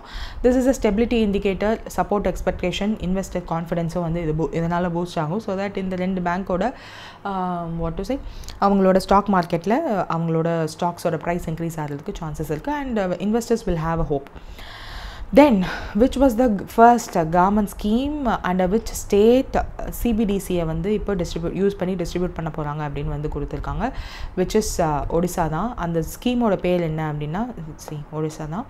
ஸ்கீமோட பேர் என்ன அப்படின்னா சுபத்ரா அப்படின்ற ஒரு scheme. So this is the first ever government scheme in India to use CBDC to fund the transfer. So beneficiaries நியர்லாக 10 million விமெனுக்கு வந்து இன் ஒடிசாவில் இந்த ஒரு CBDCயை யூஸ் பண்ணி they are going to give the ஸ்கீமோட பெனிஃபிஷியரிஸ் எல்லாருக்கும். பேங்க் வந்து processes high transaction volumes. So அது aiding in user adoption and troubleshooting. So அது ஹெல்ப் பண்ணியிருக்கு அப்படின்னு சொல்லியிருக்காங்க. Then other states also considering this kind of CBDC integration. Rajasthan, கோவாலாம் வந்து டிஸ்கஸ் பண்ணிகிட்டு இருக்கதா சொல்லியிருக்காங்க. ஸோ இந்த இது இன்க்ரீஸ் இப்படி நம்ம CBDCயை ஸ்கீம்ஸ்க்கு இன்டகிரேட் பண்ணுறதுனால என்ன ஒரு டிஜிட்டல் கரன்சியை எப்படி ப்ரொமோட் பண்ணணும்னா இன்க்ரீஸ்ட் அடாப்ஷன். ஸோ ஆல்ரெடி நம்மளோட பைலட் ஃபேஸில் ஹோல்சேல் அண்ட் ரீட்டைல் ரெண்டுமே வந்து முடிஞ்சிருச்சு. now that they have to go for நம்ம மக்கள்கிட்டையும் கொஞ்சம் கொஞ்சமாக போக வைக்கணும். ஸோ அதுக்கு வந்து this scheme will play a vital role. And Odisha வந்து இப்போ தான் வந்து நவீன் பட்நாயக் கிட்ட இருந்து சக்ஸஸ்ஃபுல்லாக BJP is having it there. So அப்போ வந்து இந்த மாதிரி குட்டி குட்டி கிமிக்ஸ் எல்லாம் they have to show we are doing much things அப்படின்னு சொல்லிட்டு. ஸோ அதனால் யூஸ் பண்ணுறாங்கன்னு கூட நம்ம வந்து ஞாபகம் வச்சுக்கலாம். கவர்மெண்ட் இன்டகிரேஷன் வந்து ஸ்டேட் கவர்மெண்ட்டோட cash transfer scheme to expand CBDC transaction and CBDCயோட feasibility before national wide roll out இன்னும் நடக்கலை. ஸோ டெஸ்ட் பண்ணுவாங்க. ஒரு 10 million பீப்புளுக்கு ட்ரான்சாக்ஷன் பண்ண போகிறாங்க அப்படின்னா தேட் வில் அந்த ஹேண்ட்லிங்லாம் எப்படி இருக்குன்றதை வந்து பண்ண போகிறாங்க. ஸோ ரூபி வேலட் தான் வந்து CBDC and offered by banks and non-banks for person-to-person and merchant transaction. எம்ப்ளாயோட அலவன்ஸு, ஆஃபீஸோட கேஃபெட்டீரியா பேமெண்ட்ஸ் இதெல்லாத்தையும் வந்து நீங்கள் இதன் மூலயமாவே பண்ணுங்கன்ற மாதிரி டெவலப்மெண்ட்ஸ்லாம் பண்ணுறாங்க. அண்ட் 15 பேங்க்ஸ் வந்து இந்த CBDC வேலெட்டை வந்து they are offering CBDC. So government schemes இன்னும் அதிகமாக சென்ட்ரல் கவர்மெண்ட்டே வந்து they might do. But central government கையில் எடுத்தாங்கன்னா they have to give to more number of people. So அந்த மாதிரி இல்லாமல் குட்டி நம்பர் ஆஃப் பீப்புளுக்குலேருந்து ஸ்டார்ட் பண்ணலான்றதுக்காக they are starting here. Public sector involvement வந்து அதிகமாக இருக்கும். அண்ட் நேஷனல் வைட் ரோல் அவுட்டுக்கு சீக்கிரம் வந்து தே வில் ஏதாவது இப்போ இந்த குட்டி லெவல்லையே வந்து ஏதாவது கிளிச்சஸ் இருந்துச்சு அப்படின்னா அதெல்லாம் எவாலுவேட் பண்ணி ஏதாவது ப்ராப்ளம் இருந்துச்சுன்னா அதை சரி பண்ணி நேஷனல் வைட் ரோல் அவுட்டுக்கு தே வில் கெட் ரெடி. ஃபாஸ்ட்டாக CBDC அடாப்ஷனுக்கு இது உதவும். ஃபினான்ஷியல் இன்க்ளூஷன் அண்ட் சிஸ்டம் ஸ்டெபிலிட்டிலாம் வந்து செக் பண்ணும். ஸோ இது வந்து ஆர்பிஐ வந்து ஒரு FAQ ரெடி பண்ணி ரிலீஸ் பண்ணது தான். டிஜிட்டல் ருப்பினா என்ன அப்படின்னு எல்லோரும் தெரிஞ்சுக்கிறதுக்காக. ஸோ CBDCனா என்ன அப்படின்றதெல்லாம் கொடுத்துருப்பாங்க. ஸோ நம்மளுக்கு தெரிய வேண்டியது என்னென்னா இந்த லோகோ, இந்த ஈன்னு போட்டு ருப்பி அப்படின்றதுக்கு இந்த logo is very important. Cash but digital அப்படின்ற டேக்லைன் இஸ் வெரி இம்பார்ட்டண்ட். எங்கே கேட்டாலும் வி மஸ்ட் நோ. அண்ட் இது வந்து ருப்பியில் வி ஹாவ் வேலட் அண்ட் பேங்க்ஸும் நான் பேங்க்ஸும் இதில் வந்து இப்போதைக்கு they are doing they are the part of this e-rupee wallet. person to person அனுப்பலாம், person to merchant அனுப்பலாம். person to personனா ஒரு ஆள்கிட்ட இருந்து இன்னொரு ஆள் நீங்கள் வந்து எனக்கு அனுப்பலாம் அந்த மாதிரி. அண்ட் merchantனா நம்ம CA Funstar வந்து பண்டில் பர்ச்சேஸ் பண்ணுறீங்க அப்படின்னா we are the merchant and நீங்கள் வந்து ஒரு person. So person to merchant டிரான்சாக்ஷனும் பண்ணலாம். ஸோ e-rupee வாலெட்டை வந்து அவங்களோட டவுன்லோட் பண்ணிவிட்டு e-rupee ஆப்பை வந்து ப்ளே ஸ்டோர்லேயும் இருக்குது, ஆப் ஸ்டோர்லேயும் இருக்குது, டவுன்லோட் பண்ணி யூ கேன் யூஸ் அப்படின்னு சொல்லியிருப்பாங்க. ஸோ QR கோட், UPIயோட QR கோடும் இதில் யூஸ் ஆகும். CBDCக்குன்னு தனியாக ஒரு QR கோட் இருக்குது. So that will also will be very useful. Wallet pilot ஃபேஸஸில் இருக்குது அப்படின்றதெல்லாம் சொல்லியிருப்பாங்க. இது சேஃபானா ஆமாம் சேஃப் தான் அப்படின்னு சொல்லியிருப்பாங்க. ஸோ ஒருவேளை த store e-rupee stored in e-wallet வந்து safe if the mobile device on which the e-wallet is installed is lost. எப்படின்னா the e-rupee wallet வந்து can be recovered using the same phone number or SIM on new mobile device use பண்ணாலும் you can get அப்படின்னு சொல்லியிருப்பாங்க. Currently எதெல்லாம் support பண்ணுதுன்ற மாதிரிலாம் சொல்லியிருப்பாங்க. So December 2022 இருந்து தான் இதை வந்து அந்த பைலட் மோட் வந்து ஸ்டார்ட் ஆச்சு. Scalability, architecture, application, features, use case இதெல்லாம் வந்து செக் பண்ணிகிட்டு இருக்காங்க. இன்னும் டெஸ்ட் ஃபேஸில் தான் இருக்குது. ஸோ 24/7 எப்போவுமே வந்து it will be working. There is no minimum balance requirement to open or maintain e-rupee wallet, so which is a important point. Then யூசரோட சேவிங்ஸ் அக்கௌண்ட்லேருந்து லிங்க் பண்ணிவிட்டு நீங்கள் ஒரு வேளை e-rupee wallet ஓப்பன் பண்ணுறீங்க அப்படின்னா அதுலேருந்து you can transfer your amount to e-rupee wallet. So separate KYC ரெக்குயர்மெண்ட்ஸ்லாம் இருக்கும். ஸோ அதெல்லாம் வந்து we shall have that in mind. நான் ஒரு முக்கியமான விஷயம் பார்க்கணுன்னு நினைச்சேன். ப்ரோக்ராமபிலிட்டி ஃபீச்சர் ஆஃப் e-rupee அப்படின்னு இருக்கா. ஸோ இது என்னென்னா இப்போ இதிலே கொடுத்துருக்காங்க பாருங்கள். The CBDC wallet are used for the கவர்மெண்ட்டோட feature allows the sponsor entities யார், கவர்மெண்ட் அண்ட் கார்ப்பரேட் ஆர் யூசரோட ensure that the funds of CBDC wallet வந்து ஸ்பெசிஃபிக் டெசிக்னேட்டட் பர்பஸ்க்கு கூட தே கேன் யூஸ்.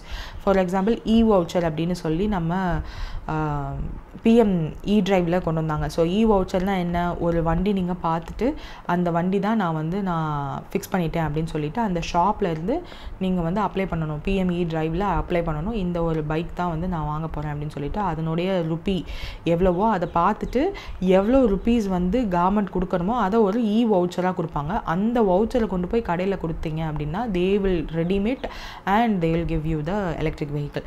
ஸோ அது வந்து ஸ்பெசிஃபிக்காக இந்த வவுச்சர்னால் என்னென்னா ஒரு பர்பஸ்க்காக மட்டும் இருக்கும். ஸோ அந்த மாதிரி தான் இங்கேயும் ஸ்பெசிஃபிக் டெசிக்னேட்டட் பர்பஸ்க்காக வி கேன் யூஸ்ன்னு கொடுத்துருக்காங்க.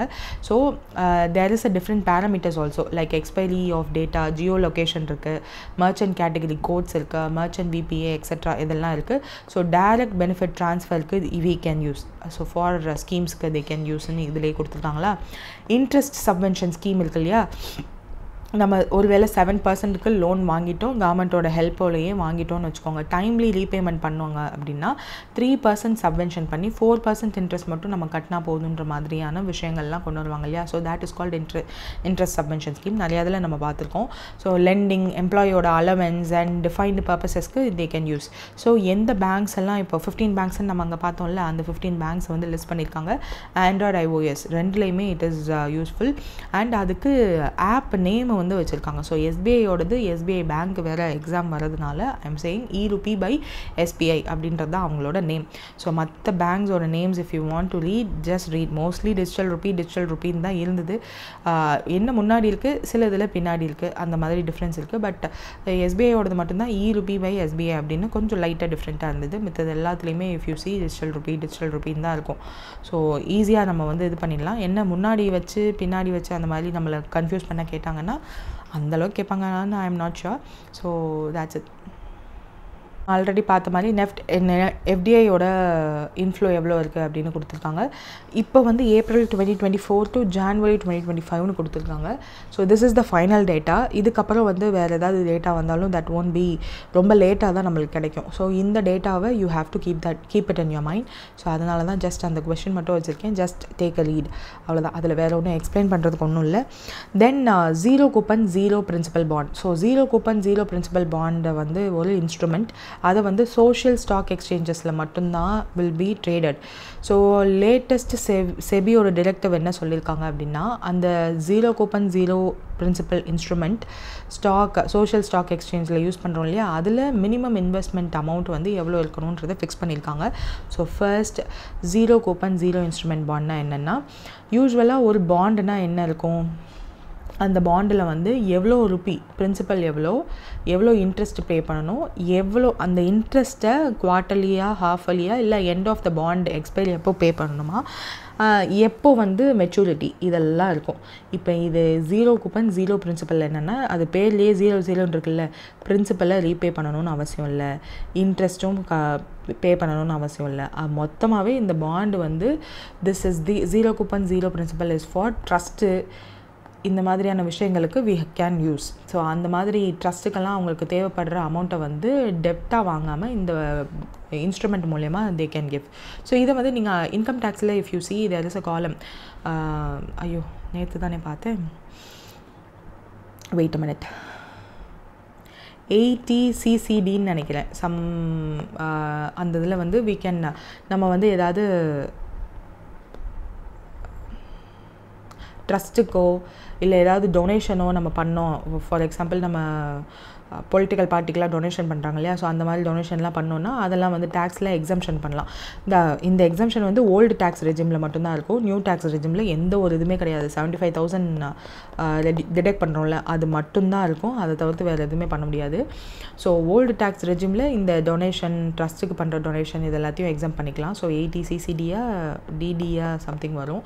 ஸோ அந்த மாதிரி ட்ரஸ்ட்டுக்கு தேவையான அமௌண்ட்டை வந்து கடனாக அவங்க வாங்காமல், because that it self is a trust, so அந்த மாதிரி கடனாக வாங்காமல் they can use this zero coupon zero principal bond, and அந்த பாண்ட் இருக்கு இல்லையா, அந்த பாண்டை வந்து சோஷியல் ஸ்டாக் எக்ஸ்சேஞ்சில் they can do ட்ரேட் பண்ணலாம். சோஷியல் ஸ்டாக் எக்ஸ்சேஞ்ச்னால் நார்மல் ஸ்டாக் எக்ஸ்சேஞ்சை தவிர்த்து சோஷியல் அதில் வந்து இப்போ NSE அண்ட் BSE தான் ஒன்லி ஸ்டாக் எக்ஸ்சேஞ்ச் இன் இந்தியாவான்னு கேட்டால் இல்லை, there is totally 6 stock exchange இருக்குது. ஜான்வரி வரையும் 7 ஸ்டாக் எக்ஸ்சேஞ்சஸ் இருந்துச்சு, இப்போ வந்து 6 தான் இருக்குது. அதில் one of the stock exchange தான் இந்த NSE and BSE. So there are other stock exchanges too. So அதில் வந்து ஒரு பார்ட் ஆஃப் எக்ஸ்சேஞ்சஸ் தான் சோஷியல் ஸ்டாக் எக்ஸ்சேஞ்ச். அதில் வந்து we can use these instruments, அதை வந்து ட்ரேட் பண்ணுவாங்க. அதில் மினிமம் இன்வெஸ்ட்மெண்ட் அமௌண்ட் எவ்வளோ இருக்குன்னு கேட்டிருக்காங்க, which is 1000. இதுக்கு முன்னாடி வந்து 10,000 இருந்துச்சு. நவ் தட் நம்ம டேக்ஸ்லேயும் நியூ டேக்ஸ் ரெஜிம்க்கு மாறிட்டா they can't show that tax டிடக்ஷனுக்கு காமிக்க முடியாது. ஸோ ஒருவேளை பண்ணாமல் போயிட்டாங்கன்னா அதனால 1000 rupeesக்குன்னு கம்மி பண்ணியிருக்காங்கன்ற மாதிரி ஒரு ஒப்பீனியன் இன் நியூஸ் பேப்பர்லும் இருந்துச்சு. But we can't consider that. SEBI வந்து இப்போ என்ன பண்ணியிருக்காங்க, minimum investment in zero coupon zero principal இன்ஸ்ட்ருமெண்ட்டில் 1000 rupees 10,000லேருந்து கம்மி பண்ணியிருக்காங்க. So that is the thing. NPOs like non profit ஆர்கனைசேஷனை தான் வந்து they usually have this instrument to raise funds. So donation based investors do not receive returns or principal repayment. அதுதான் வந்து இந்த 0.0 bond. இது வந்து இமீடியட் எஃபெக்ட்லேயே வந்துடும். ஸோ இவங்க அனௌன்ஸ் பண்ணதுலேருந்தே வந்துடும். இதுக்கு முன்னாடி இது ரிலேட்டடாக வந்து செபி 2 சர்க்குலர் வந்து ரிலீஸ் பண்ணியிருப்பாங்க 2022 அண்ட் அப்டேட் பண்ணது வந்து 2023. அது 2 இயர்லியர் டிரெக்டிவ் ரெண்டையுமே வந்து மாடிஃபை பண்ணியிருக்கோம் அப்படின்னு சொல்லியிருப்பாங்க. ஸோ லோவர் த்ரெஷோல்ட் பெனிஃபிட் மூலயமா ஸ்மால் இன்வெஸ்டர்ஸும் வந்து they can do social finance, and இதன் மூலயமா funding for NPOs non profit organisations இருக்கு இல்லையா, ஸோ அவங்களுக்கு education, health care and social வெல்ஃபேருக்கு ஃபண்டிங்கும் வந்து கிடைக்கும் அப்படின்றதுனால சோஷியல் ஸ்டாக் எக்ஸ்சேஞ்ச் அப்படின்னா என்னென்னா, this was introduced in union budget 2019-20 finance minister Nirmala Sitharaman தான் ப்ரப்போஸ் பண்ணாங்க. ஸோ ஒரு separate segment within a stock exchange, இல்லை எக்ஸிஸ்டிங் ஸ்டாக் எக்ஸ்சேஞ்ச்குள்ளே செப்பரேட் செக்மெண்ட்டாக ஃபங்க்ஷன் ஆகும். சோஷியல் என்டர்பிரைசஸ் எல்லாருமே வந்து கனெக்ட் பண்ணி அதில் டோனர்ஸ் அண்ட் இன்வெஸ்டர்ஸ் வந்து டிரான்ஸ்பரன்சியோடு they will do the donations. So செபியோட விஷன் ஃபார் எஸ்எஸ்சி அப்படின்னா சோஷியல் ஃபினான்ஸ் ஸ்ட்ரென்த் பண்ணணும், டிரான்ஸ்பரன்சி அண்ட் ரிப்போர்ட்டிங்கை வந்து அதிகப்படுத்தணும். அதுக்காக இந்த ஒரு டைரக்டிவ் கொடுத்துருக்காங்க. தென் டிஜிலாக்கர் அப்படின்றது என்னன்னு நம்ம எல்லாருக்குமே தெரியும். நம்மளோட கம்யூனிட்டி சர்டிஃபிகேட், பர்த் சர்டிஃபிகேட், நம்மளோட 10th mark sheet, 12th mark sheet, driving licence, இது எல்லாத்தையுமே இந்த டிஜிலாக்கரில் நம்மளோட ஃபோன் நம்பரோட கனெக்ட் ஆகிருக்க எதெல்லாம் இருக்கோ அதெல்லாம் வந்து நம்ம இதில் டிஜிலாக்கரில் போட்டு வச்சுக்கலாம். ஸோ அதில் வந்து செபி இப்போ என்ன இன்ட்ரடியூஸ் பண்ணியிருக்காங்க அப்படின்னா, நீங்கள் மியூச்சுவல் ஃபண்ட்ஸ்லையோ இல்லை ஸ்டாக் மார்க்கெட்ஸ்லையோ உங்களோட லீகல் ஹேர் யார் அப்படின்னு, அதாவது நீங்கள் இறந்ததுக்கப்புறம் யார் உங்களோட ஸ்டாக் மார்க்கெட்ஸ், மியூச்சுவல் ஃபண்ட்ஸ் எல்லாத்தையும் ஆக்சஸ் பண்ண முடியுன்றதை வந்து லீகல் ஹேர் வந்து யாருன்னு நீங்கள் சொல்லிட்டீங்க அப்படின்னா they will be taking care of your portfolio after your demise. So அந்த இதை வந்து டிஜிலாக்கர்லேயே யூ கேன் டூ அப்படின்னு சொல்லி மாற்றிருக்காங்க. So that data access nominee facility வந்து இப்போது அதிகமாக்கியிருக்காங்க. Your documents any time anywhere அப்படின்றது தான் டிஜிலாக்கரோட டேக்லைன். செபி இதை டிஜிலாக்கரோட கொலாபரேட் பண்ணி இன்வெஸ்டரோட ப்ரொடெக்ஷனுக்காக என்ஹான்ஸ் பண்ணுறதுக்காக அன்கிளைம்டு அசட்ஸ் வந்து நிறையா இருக்குது. ஸோ அதை ரெடியூஸ் பண்ணுறதுக்காக ஸோ இப்போ என்ன பண்ணிடுவாங்கன்னா டிஜிலாக்கரோட இப்போ கம்பைன் பண்ணதுனால யார் லீகல் ஹேர் அப்படின்னு முன்னாடியே வந்து அந்த stock exchanges or stock brokers வந்து நம்மகிட்ட கேட்டு வச்சுப்பாங்க. அவங்களோட phone number, PAN card number இதெல்லாம் வந்து அதில் ஆல்ரெடி இருக்கும். ஸோ ஒருவேளை இந்த person who is handling the portfolio இறந்ததுக்கப்புறம் they will do KYC. So உண்மையிலேயே அவர் இறந்துட்டாரா அப்படின்றத செக் பண்ணிவிட்டு அதுக்கப்புறம் வெரிஃபிகேஷன் கேஒய்சி ரெஜிஸ்ட்ரேஷன் ஏஜென்சி இருக்காங்க இல்லையா, ஸோ அவங்க வந்து யூசரோட டெத்தை வந்து வெரிஃபை பண்ணதுக்கப்புறம் the transaction will be done smoothly. ஒன்றும் இல்லை, அந்த ஆல்ரெடி டிஜிலாக்கரில் என்னென்ன டிமேட் ஃபார்மேட்டில் தானே எல்லாமே இருக்கும். டிமேட் ஹோல்டிங்ஸ் எல்லாத்தையுமே, consolidated account settlement, mutual fund statement எல்லாமே வந்து டிஜிலாக்கரில் இருக்கும். இது எல்லாத்தையுமே வந்து ரீட் ஒன்லி பிடிஎஃபாக மாற்றி அதுக்கப்புறம் தே வில் டிரான்சாக்ட். அந்த பர்சன் ஹூஸ் லீகல் ஹேர்னு அவர் வந்து அனௌன்ஸ் பண்ணியிருக்காங்க இல்லையா, அவங்களுக்கு வந்து லீகல் அந்த இது எல்லாமே டிமேட்டு எல்லாமே வந்து டிஜிலாக்கரில் ரீட் ஒன்லி இதுவாக வந்து ஓப்பன் ஆகும். They can read only access வந்து கிடைக்கும். அதுக்கப்புறம் தே வில் டிரான்சாக்ஷனுக்கு வந்து தே வில் டூ அந்த யார் லீகல் ஹேரோ அவங்க பேருக்கு the transaction will be done. So அதுக்காக டிஜிலாக்கரோட இந்த ஒரு டைப் வந்து பண்ணியிருக்காங்க. ஸோ தட் இதுக்கு முன்னாடியே வந்து தே வில் ஹாவ் கிளியராக யார் வந்து லீகல் ஹேர்னு அந்த இருக்கிற போதே அந்த person is saying this is the legal hair அப்படின்னு சொல்லிட்டு. இதுக்கு முன்னாடி அப்படி ஒரு ஃபார்மேட் இல்லாதனால நிறைய அன்கிளைம்டு ஃபண்ட்ஸ் எல்லாம் இருக்குது. ஸோ அதனால செபி வந்து இதை கொண்டு வந்திருக்காங்க. இதே மாதிரி மியூச்சுவல் ஃபண்ட்ஸுக்கு ஒன்று கொண்டு வந்தாங்க. அன்கிளைம்டு ஃபண்ட்ஸ் அதிகமாக இருக்குதுன்னு சொல்லிட்டு அதோடைய பேர் கூட we saw it in one of the news. So ML ஆரம்பிக்கும். ஸோ அது என்ன அப்படின்றத do comment in the comment section below. So இந்த நாம்ரூப் 4 ஃபர்டிலைசர்ஸ் பிளான்ட் அப்படின்னு சொல்லி இது ஒன்று வந்து லான்ச் பண்ணியிருக்காங்க. ஸோ இதனுடைய எஸ்டிமேட்டட் காஸ்ட் என்னன்னு கேட்டிருக்காங்க. ஸோ இந்த நேம் உங்களுக்கு ஞாபகம் இருக்கா? ஒரு தடவை பாஸ் பண்ணிவிட்டு கூட அதை யோசிச்சு பாருங்கள். If not, this is the thing. அசாமில் வந்து நம்ம ஆத்ம நிர்பார் பாரத் யூரியா ப்ரொடக்ஷனுக்காக கவர்மெண்ட் வந்து had reopened 3 dormant urea plants in eastern region அப்படின்னு சொல்லியிருப்பாங்க. ஸோ நம்ம பட்ஜெட் பிடிஎஃப் தான் இது. ஸோ இதில் வந்து யூரியா சப்ளை அதிகப்படுத்தணும், ஆனுவல் கெப்பாசிட்டி வந்து 12.7 lakh மெட்ரிக் டன்னாக நம்ம வந்து ரீச் பண்ணணுன்றதுக்காக அசாமில் உள்ள நம்ரூப்ன்ற இடத்துல urea plant will be done அப்படின்னு சொல்லியிருந்தாங்க இல்லையா. ஸோ இங்கேயும் அதே தான், ஃபர்டிலைசர் பிளான்ட் வந்து நாம்ரூப் 4 அப்படின்னு சொல்லி ஆரம்பிச்சிருக்காங்க. அதனுடைய எஸ்டிமேட்டட் காஸ்ட் எவ்வளோன்னா 10,601 crore. ஸோ அதுதான் கேபினெட் வந்து அப்ரூவல் கொடுத்துட்டாங்க. So what is the location அப்படின்னா பிரம்மபுத்ரா வேலி ஃபர்டிலைசேஷன் கார்பரேஷன், நாம்ரூப், அசாம். ஸோ அந்த நாம்ரூப்பில் ஓகே, பட் அது என்ன பேர் அப்படின்னா இதுதான் BVFCL அப்படின்னு சொல்லிட்டு. So Namrup 4 fertilizer plant, brown field ammonia urea complex. So already இருக்கிறத they are upgrading ammonia urea complex. So annual urea capacity 12.7 lakh metric ton. So நம்ம பட்ஜெட்டில் சொன்ன மாதிரியே they are doing. So 12.7 lakh metric tons annual capacity. Cost எவ்வளோ? 10,601 crore. டெப்ட் equity ratio அப்படின்னு கொடுத்துருக்காங்க இல்லையா. இது என்னென்னா 70% ஆஃப் த அமௌண்ட் வந்து கடனாகவும் 30% வந்து ஈக்விட்டியாக வந்து they are going to share.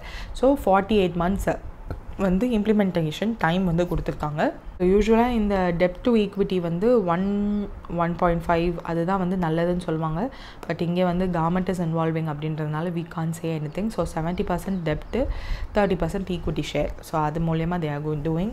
And government of அசாமோட ஈக்விட்டி பார்ட்டிசிபேஷன் எவ்வளோ இருக்குன்னு பாருங்கள். ஸோ அந்த 30% ஈக்விட்டி இல்லையா, அந்த யாரெல்லாம் இருக்க போகிறாங்க அப்படின்னா, ஸோ அதில் அந்த ஈக்விட்டி 30%ல் 40% வந்து கவர்மெண்ட் ஆஃப் அசாம், அதுக்கப்புறம் அது இவங்க தானே அந்த ஃபர்டிலைசர் கார்பரேஷன், ஸோ அவங்களோட 11%, ஆல் த ஸ்டேக் ஹோல்டர்ஸ் பேர் எல்லாமே வந்து கொடுத்துருக்காங்க. Then establishment ammonia urea complex guidelines வந்து NFLோட 18% equity participation under department of public enterprises rule படி தான் பண்ணியிருக்காங்க. தட் இஸ் ஃபார் எக்ஸம்ஷன் கொடுத்துருக்காங்க அப்படின்னு வந்து சொல்லியிருக்காங்க. Which is national fertilizer limited. இவங்க வந்து 18% ஷேர் வச்சுருக்காங்க இல்லையா. ஸோ அந்த 18% ஈக்விட்டி பார்ட்டிசிபேஷன் வந்து department of public enterprises rule படி தான் இருக்குது. தட் இஸ் ஆல்சோ எக்ஸம்ஷன் கொடுத்துருக்காங்க. ஸோ கேபினெட் அப்ரூவல் வந்து அதுக்கும் கொடுத்துருக்காங்க. தென் கமிட்டி வந்து ஒன்று க்ரியேட் பண்ணுவாங்க. So that ministerial committee will be inter ministerial committee will be there. So to monitor the ப்ராஜெக்டோட implementation. and யூரியா ப்ரொடக்ஷன் நடக்க போது, இம்போர்ட் ரிடக்ஷன் ஆகும். யூரியாவுக்கு இது ப்ரொடக்ஷன் அதிகமாச்சுன்னா இம்போர்ட் ஆஃப் யூரியா ரெடியூஸ் ஆகும் இல்லையா.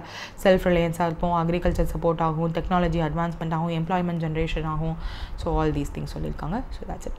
ஸோ இது வந்து நியூ இன்வெஸ்ட்மெண்ட் பாலிசி 2012 கவர்மெண்ட் வந்து இந்த மாதிரி private and public investment fertiliser sector ரிலேட்டடாக அட்ராக்ட் பண்ணுறதுக்காக கொண்டு வந்தாங்க.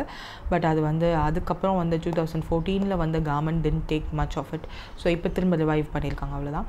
தென் ரிவைஸ்டு ராஷ்ட்ரிய கோகுல் மிஷன் அப்படின்னு சொல்லிட்டு, ராஷ்ட்ரிய கோகுல் மிஷன் அப்படின்னு சொல்லி ஒரு மிஷன் இருக்குது, which is for cow. So இதனுடைய revised estimation and total budgetary allocation எவ்வளோன்னு கேட்டிருக்காங்க. ஃபர்ஸ்ட் அது மிஷன் என்னன்றது. ரிவைஸ்டு ராஷ்ட்ரிய கோகுல் மிஷனில் என்ன சொல்லியிருப்பாங்க அப்படின்னா, லைவ் ஸ்டாக் செக்டாருக்காக கொண்டு வந்தது தான் இந்த ஒரு ராஷ்ட்ரிய கோகுல் மிஷன். ஸோ இதில் என்ன டோட்டல் அவுட்லே வந்து அனௌன்ஸ் பண்ணியிருக்காங்க. Under the 15th finance commission சைக்கிளில் 2021 to 2026 வந்து 3,400 crore வந்து அவுட்லே கொடுத்துருப்பாங்க. அடிஷ்னல் அவுட்லே ஆஃப் 1,000 crore வந்து கொடுத்துருப்பாங்க. ஸோ இதுதான் வந்து மொத்தம் இது வரையும் நடந்தது. இப்போ 2 நியூ ஆக்டிவிட்டீஸ் ஆட் பண்ணியிருக்காங்க. அதாவது ஒன்று வந்து 35% of the capital cost for the establishment of heifer rearing centre வந்து பண்ணுறதுக்கு ஒன் டைம் அசிஸ்டன்ஸ் வந்து கவர்மெண்ட்டே ப்ரொவைட் பண்ணுவாங்க. இதன் மூலயமா 30 ஹவுசிங் ஃபெசிலிட்டிஸ் ஹேவிங் 15,000 ஹெய்ஃபர்ஸ், ஒரு இதுலேயும் 500 ஹெய்ஃபர்ஸ் வந்து இருக்கும். ஹெய்ஃபர்ஸ் அப்படின்னா என்னென்னா, the female cow that doesn't do any என்ன சொல்கிறது ரீப்ரொடக்ஷன் எதுவும் பண்ணாது, that only does cow milk இருக்கு இல்லையா, ஸோ அது பண்ணும் அண்ட் அவங்க மீட்டுக்காக யூஸ் பண்ணுவாங்க. ஸோ அதுதான் ஹெய்ஃபர்ஸ். அண்ட் ஃபார்மர்ஸை வந்து ஹை ஜெனட்டிக் மெரிட் உள்ள ஐவிஎஃப் ஹெய்ஃபர்ஸை வந்து ப்ரொவைட் பண்ணுறதுக்கு 3% இன்ட்ரெஸ்ட் சப்வென்ஷன் லோன் வந்து கொடுக்கப்படும். ஃபார் farmers from milk unionsல இருந்தாலோ ஃபினான்ஷியல் இன்ஸ்டிடியூஷன்ஸ் அண்ட் பேங்க்ஸ்லேருந்து கூட they can get that loan. So இதுதான் வந்து அப்டேட் பண்ணியிருக்காங்க. So revised Rashtriya Gokula mission is approved under allocation of 3,400 crore during the 15th finance commission. So இப்போது activities என்னெல்லாம் இருக்குது அப்படின்றதெல்லாம் கொடுத்துருப்பாங்க, எவ்வளோ இம்ப்ரூவ்மெண்ட் இருக்குது அப்படின்றதெல்லாம் கொடுத்துருக்காங்க இல்லையா. இதில் வந்து முக்கியமாக என்ன பார்க்கணும் அப்படின்னா, national wide artificial insemination programme அப்படின்னு சொல்லி இந்த ஆர்ஜிஎம் கீழே they are going to conduct free of காஸ்ட்டில் ஆர்டிஃபிஷியல் இன்செமினியா அட் ஃபார்மர்ஸோட டோர் ஸ்டெப்லேயே போய் பண்ண போகிறதா சொல்லியிருக்காங்க. What is this artificial insemination? IVF ப்ராசஸ்னு சொல்லுவோம் இல்லையா, நேச்சுரல் ரீப்ரொடக்ஷன் இல்லாமல் they will do artificial insemination. So ஃபார்மர்ஸ்க்கு டோர் ஸ்டெப்லேயே போய் they are going to do 605 டிஸ்ட்ரிக்ஸில் சூஸ் பண்ணியிருக்காங்க. So AI coverage, artificial insemination coverage வந்து 50% பிலோ கீழே இருக்குது. ஸோ டில் டேட் வந்து இவ்வளோ 8.39 crore அனிமலை தான் கவர் பண்ணியிருக்காங்க அண்ட் 5.21 crore ஃபார்மர்ஸ் வந்து இதன் மூலயமா பெனிஃபிட் ஆகிருக்காங்கன்றது வந்து சொல்லியிருக்காங்க. ஸோ இது வந்து ஒரு ஃப்ரண்டிங்காக இருக்கும் அப்படின்றத சொல்லியிருக்காங்க. ஸோ இதை வந்து இன்க்ரீஸ் பண்ணணும் அப்படின்ற ஒரு ஐடியாலையும் இருக்கிறதா சொல்லியிருக்காங்க. ஸோ நம்ம வந்து we shall get back to the PDF. So இதில் வந்து 3,400 அப்படின்னு நம்ம இப்போ தானே பார்த்தோம். ஸோ 3,400 கேபினெட் அப்ரூவல் கொடுத்துட்டாங்க. ஸோ இது வந்து உங்களுக்கு என்ன பேஸ்ட் அப்படின்னு கோகுல்ன்றதுக்கு இருக்கிறதுனாலேயே கவ் பேஸ்டுன்னு தெரியும். 15th ஃபினான்ஸ் கமிஷன் சைக்கிளில் சொன்னது தான். ஸோ ஆக்சுவலாக இது வந்து எப்போ ஆரம்பித்தாங்கன்னா 2014 வந்து ஆரம்பிச்சது. அதுக்கப்புறம் இதை வந்து ராஷ்ட்ரிய பசுதன் விகாஸ் யோஜனா அப்படின்ற ஸ்கீமுக்கு கீழே 2021 to 2026 கொண்டு போயிட்டாங்க. ஸோ இது தனி ஸ்கீமாக இருந்ததை மர்ஜ் பண்ணிட்டாங்க, அவ்வளோதான், வேறு ஒன்றும் இல்லை. So it is focusing on holistic approach of milk production and livelihood of rural ஃபார்மர்ஸை இன்க்ரீஸ் பண்ணுறதுக்காக அண்ட் நம்மளோட இண்டிஜினியஸ் ப்ரீட்ஸ் இருக்கும் இல்லையா, ஸோ அதை ப்ரிசர்வ் பண்ணணுன்றதுக்காகவும் ஆரம்பித்த ஒரு scheme. So additional allocation of 1000 crore for revised scheme வந்து அனௌன்ஸ் பண்ணியிருக்காங்க. அண்ட் 35% ஆஃப் அசிஸ்டன்ஸ் வந்து கொடுக்க போகிறது நம்ம பார்த்தோம் இல்லையா. So 30 housing facilities, 15,000 heifers, so 500 heifers ஒரு இதில் இருக்கும். One time assistance will be given. 3% வந்து இன்ட்ரெஸ்ட் சப்மென்ஷன் வந்து கொடுப்பாங்க ஹை ஜெனட்டிக் மெரிட் IVF ஹெய்ஃபர்ஸ்க்கு. அந்த லோன் வந்து மில்க் யூனியன்ஸ்லேயோ பேங்க்ஸ்லேயோ இல்லை வேறு ஏதாவது ஃபினான்ஷியல் இன்ஸ்டிடியூஷன்ஸ்லேருந்து ஃபார்மர்ஸ் கேன் டேக். அண்ட் இந்த 3% இன்ட்ரெஸ்ட் சப்மென்ஷன் வந்து கவர்மெண்ட் கொடுத்துருவாங்க. ஸோ ஆர்டிஃபிஷியல் இன்செமினேஷனுக்கு வந்து தே ஆர் ஸ்ட்ரென்தனிங் ப்ரீடோட இம்ப்ரூவ்மெண்ட் இருக்கும். Bull production programmes, farmer skill development, livestock centre of excellence, cattle breeding farmers, இது எல்லாமே வந்து ongoing activities under the scheme. And இதன் ராஷ்ட்ரிய கோகுல் ஸ்கீம் மூலமா என்ன மாதிரியான இம்பாக்ட் ஆயிருக்குன்னா, மில்க் ப்ரொடக்ஷனோட க்ரோத் இருக்குது, மில்கோட அவைலபிலிட்டி அதிகமாக இருக்குது, ப்ரொடக்டிவிட்டி இம்ப்ரூவ் ஆகிருக்கு, AI அண்ட் IVF கவரேஜ், அதாவது அந்த ஆர்டிஃபிஷியல் இன்செமினேஷன் இருக்கு இல்லையா, ஸோ அதனுடைய கவரேஜ் அதிகமாக இருக்குது, ஃபார்மர்ஸ்க்கு அதிகமான பெனிஃபிட் இருந்திருக்கு, IVF லேப்ஸும் வந்து இன்க்ரீஸ் ஆகிருக்கு. ஸ்டேட் லைவ்லிஹுட் போர்ட் அண்ட் யூனிவர்சிட்டிஸில் 22 லேப்ஸ் வந்து எஸ்டாப்ளிஷ் பண்ணியிருக்காங்க. HGM கால்ஸ் பான் எவ்வளோ பான் ஆயிருக்கு அப்படின்றது வந்து சொல்லியிருக்காங்க. குவா சிப் அண்ட் மாஷி சிப், இது வந்து genomic chip, NDDP and ICAR NBAGR இவங்க 2 பேரும் டெவலப் பண்ண ஒரு சிப். ஸோ இது என்ன பண்ணோம் அப்படின்னா, national dairy development board and ICARோட national bureau of animal genetic resources அவங்க 2 பேரும் தான் இந்த சிப் ரெடி பண்ணியிருக்காங்க. விச் இஸ் டு இப்போது நம்ம இண்டிஜினியஸ் கவுஸ் இருக்கும் இல்லையா, ஸோ அதில் வந்து இந்த சிப்ஸ் வில் பி அது போட்டுருவாங்க. ஸோ தட் அதனுடைய எப்படி இருக்குது அப்படின்னு சொல்லிட்டு they will keep on monitor. So livelihood and economic impact எப்படி இருக்குது அப்படின்றதெல்லாம் சொல்லியிருக்காங்க. ஸோ தேட்ஸ் இட், வேறு ஒன்றும் இல்லை. UPIயோட டிரான்சாக்ஷன் பிலோ 2000 இருக்கிறதுக்கு வந்து இன்சென்டிவ் கொடுக்க போகிறோம் பேங்க்ஸுக்கு அப்படின்னு சொல்லி கவர்மெண்ட் வந்து கொண்டு வந்திருக்காங்க. ஸோ 0.15% தான் அந்த ஒரு இன்சென்டிவ் கொடுக்க போகிறது தான் கேபினெட் வந்து அப்ரூவலும் வந்து வந்திருக்கு. ஸோ நம்மளோட பேமெண்ட் அண்ட் செட்டில்மெண்ட் சிஸ்டம்லேயுமே வந்து if CAGR compounded annual growth எவ்வளோ இருக்குன்னு காமிக்கிறாங்க. So if you see more number of people are doing above 2000, but இந்த ரெண்டையும் வந்து இன்க்ரீஸ் பண்ணணும். வால்யூம் ஆஃப் த 2000 rupeesக்கு கீழே இருக்கிற அமௌண்ட் வந்து பர்சன்ட்டாக இருந்தாலும் சரி, பர்சன்ட் மர்ச்செண்ட்டாக இருந்தாலும் சரி, that has to be increased-ன்னு நினைக்கிறாங்க. ஸோ ஆல்ரெடி பர்சன்ட் மர்ச்செண்டில் இதுதான் வந்து அதிகமாக இருக்கும். See the growth compounded annual growth வந்து அதிகமாக தான் இருக்குது. பட் இதை இன்னும் இன்க்ரீஸ் பண்ணுறதுக்கு கவர்மெண்ட் வந்து பூஸ்ட் பண்ணுறாங்க. அதுக்கு பேங்க்குக்கு டிரான்சாக்ஷன் காஸ்ட் இருக்கும் இல்லையா, டிரான்சாக்ஷன் வேல்யூ. ஸோ 2000 கீழே இருந்துச்சு அப்படின்னா பேங்க்குக்கு 0.15% வந்து they will get the charge. So இதுக்காக 1500 crore வந்து இந்த ஃபினான்ஷியல் இயரில் அலோவ் பண்ணியிருக்காங்க. ஸோ இதன் மூலமா என்ன கவர்மெண்ட் எய்ம் பண்ண நினைக்கிறாங்கன்னா, UPIயோட டிரான்சாக்ஷன் வால்யூமை வந்து இன்க்ரீஸ் பண்ணணும்னு நினைக்கிறாங்க. அதுக்கு வந்து ஒரு டார்கெட்டுமே வந்து ஃபிக்ஸ் பண்ணியிருக்காங்க. ஸோ இதுக்கு 20% of the incentive is linked to UPIயோட இன்ஃப்ராஸ்ட்ரக்சர் ரிலையபிலிட்டி. ஸோ பேங்க்கோட performance is also very important. No incentive for large transaction, அதாவது 2000க்கு மேலே பண்ணிங்கன்னா there is no incentive for the bank. So merchant benefits என்னென்னா, UPI acceptance without merchant fees வந்து promote பண்ணும். And கார்ட்ஸோட கம்பேர் பண்ணும்போது UPI elements free for merchants. So கார்டெல்லாம் அந்த PPI அந்த இது வாங்கணும், ஸ்வைப் பண்ணுறதுக்கு அந்த இன்ஸ்ட்ருமெண்ட் வாங்கணும். அண்ட் அந்த இன்ஸ்ட்ருமெண்ட் மூலயமா நீங்கள் கார்ட் ஸ்வைப் பண்ணிங்கன்னா அதுக்கான சார்ஜஸ்மே வந்து அந்த மர்ச்சன்ட்டுக்கு விழுகும். பட் UPI அப்படி இல்லை. ஸோ அதனால they are gradually changing to it. UPIயோட growth strategy என்னென்னா, கவர்மெண்ட் வந்து UPI எக்ஸ்பேன்ஷனை எக்ஸ்பேண்ட் பண்ணணும் while reducing the fiscal expenditure. So அதுக்கு என்னென்னா டார்கெட் வந்து ஃபிக்ஸ் பண்ணுறாங்க. இந்த ஃபினான்ஷியல் இயர் முடிகிறதுக்கு இந்த மாதம் தான் இருக்குது, இன்னும் ஒரு 1 week தான், சாலிடாக 7 days தான் இருக்குது. ஸோ இதுக்குள்ளே இந்த 2000 crore வந்து அச்சீவ் பண்ணணும், 20,000 crore வந்து அச்சீவ் பண்ணணும் டிரான்சாக்ஷன் வால்யூம் இன் UPI அப்படின்னு ட்ரை பண்ணுறாங்க. ஸோ அதுக்காக தான் இந்த ஒரு அலோகேஷன்லாம்.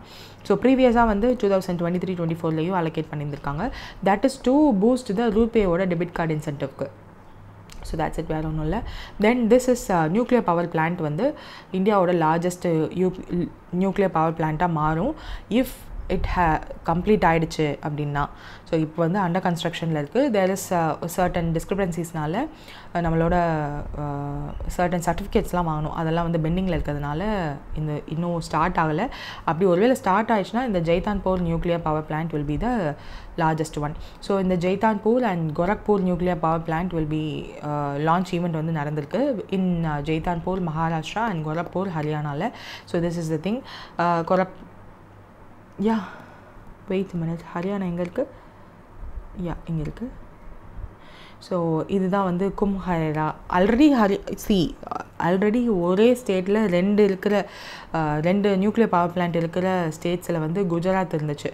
ஸோ அதுதான் அந்த மெய்த்தி வில்தா அண்ட் கக்ராபார் அண்ட் நம்ம இருந்தோம் கூடங்குளம் அண்ட் கல்பாக்கம் இருந்துச்சு. ஸோ இப்போ மகாராஷ்டிராவில் இந்த தாராப்பூர் அண்ட் ஜெய்தான்பூர் வந்துச்சுன்னா மகாராஷ்டிராலையும் 2 இருக்கும். அண்ட் ஹரியானாவில் ஆல்ரெடி வாட் இஸ் தட் கும்ஹரியா இருந்துச்சு. ஸோ இப்போ வந்து இந்த கோரக்பூர் அப்படின்ற நியூக்ளியர் பவர் பிளான்ட்டும் வந்துடும். மிச்சம் வெஸ்ட் பெங்காலில் ஒன்று இருக்குது, மத்திய பிரதேஷில், யூபியில் ஒன்று, ராஜஸ்தானில் ஒன்று, தென் கர்நாடகாவில் ஒன்று, ஆந்திராவில் ஒன்று, அவ்வளோதான் இருக்குது. ஸோ இந்த ஒடிசா ஜார்க்கண்ட்லலாம் இல்லை. ஸோ அதெல்லாம் ஞாபகம் வச்சுக்கோங்க. Then first nuclear facility in North India அப்படின்னு கோரக்பூரை வந்து சொல்கிறாங்க. But already it is there ஹரியானாவில் கும்ஹரியா அப்படின்னு சொல்லிட்டு. பட் ஏன் அப்படி சொல்கிறாங்கன்னு தெரியல. ஃபத்தேஹாபாத் டிஸ்ட்ரிக்ட் ஹரியானாவில் இருக்க போகிறதா சொல்கிறாங்க. தென் ஜெய்தான்பூர் வந்து will be the largest nuclear power plant in India. ஏன்னா 1730 மெகாவாட் ஈச் வந்து இருக்கும். டோட்டல் கெப்பாசிட்டி வந்து 6 ரியாக்டர்ஸ் இருக்கும். 10,380 மெகாவாட் வந்து அதனுடைய capacity. So which will contribute 10% of the இந்தியாவோட 100 மெகாவாட் நியூக்ளியர் எனர்ஜி டார்கெட் வச்சுருக்கோம் இல்லையா. ஸோ அதில் 10% வந்து இட் வில் ரீச்னு சொல்லியிருக்காங்க. ஸோ இதில் பார்த்தீங்கன்னா இது 10,000 மெகாவாட்டா? 10,000 மெகாவாட் வந்து தாண்டி இல்லையா ஜெய்தான்பூர் இப்படி இருக்குது. ஸோ 6 ரியாக்டர்ஸ் இருக்குன்றது மட்டும் என்ன ஞாபகம் வச்சுக்கோங்க. ஆல்ரெடி குஜராத்தில் 6 ரியாக்டர்ஸ் இருக்குது. இங்கே இங்கேயும் இருக்குது. நம்ம கிட்ட 2 தான் இருக்கும். Okay let's see. ஸோ இந்த டாட்டில் இருக்கிறதெல்லாம் under operation. So Jaitapur project launched in 2010 இருக்குது. நோ ப்ரொபோஸ்டு ப்ராஜெக்ட்னு இருக்குது. So let's see environment. ஆக்சுவலாக இது ஏன் இப்போது லான்ச் ஆகாமல் இருக்குன்னா டிசம்பர் 2022லேயே என்விரான்மெண்டல் கிளியரன்ஸ் வந்து எக்ஸ்பயர் ஆயிடுச்சு.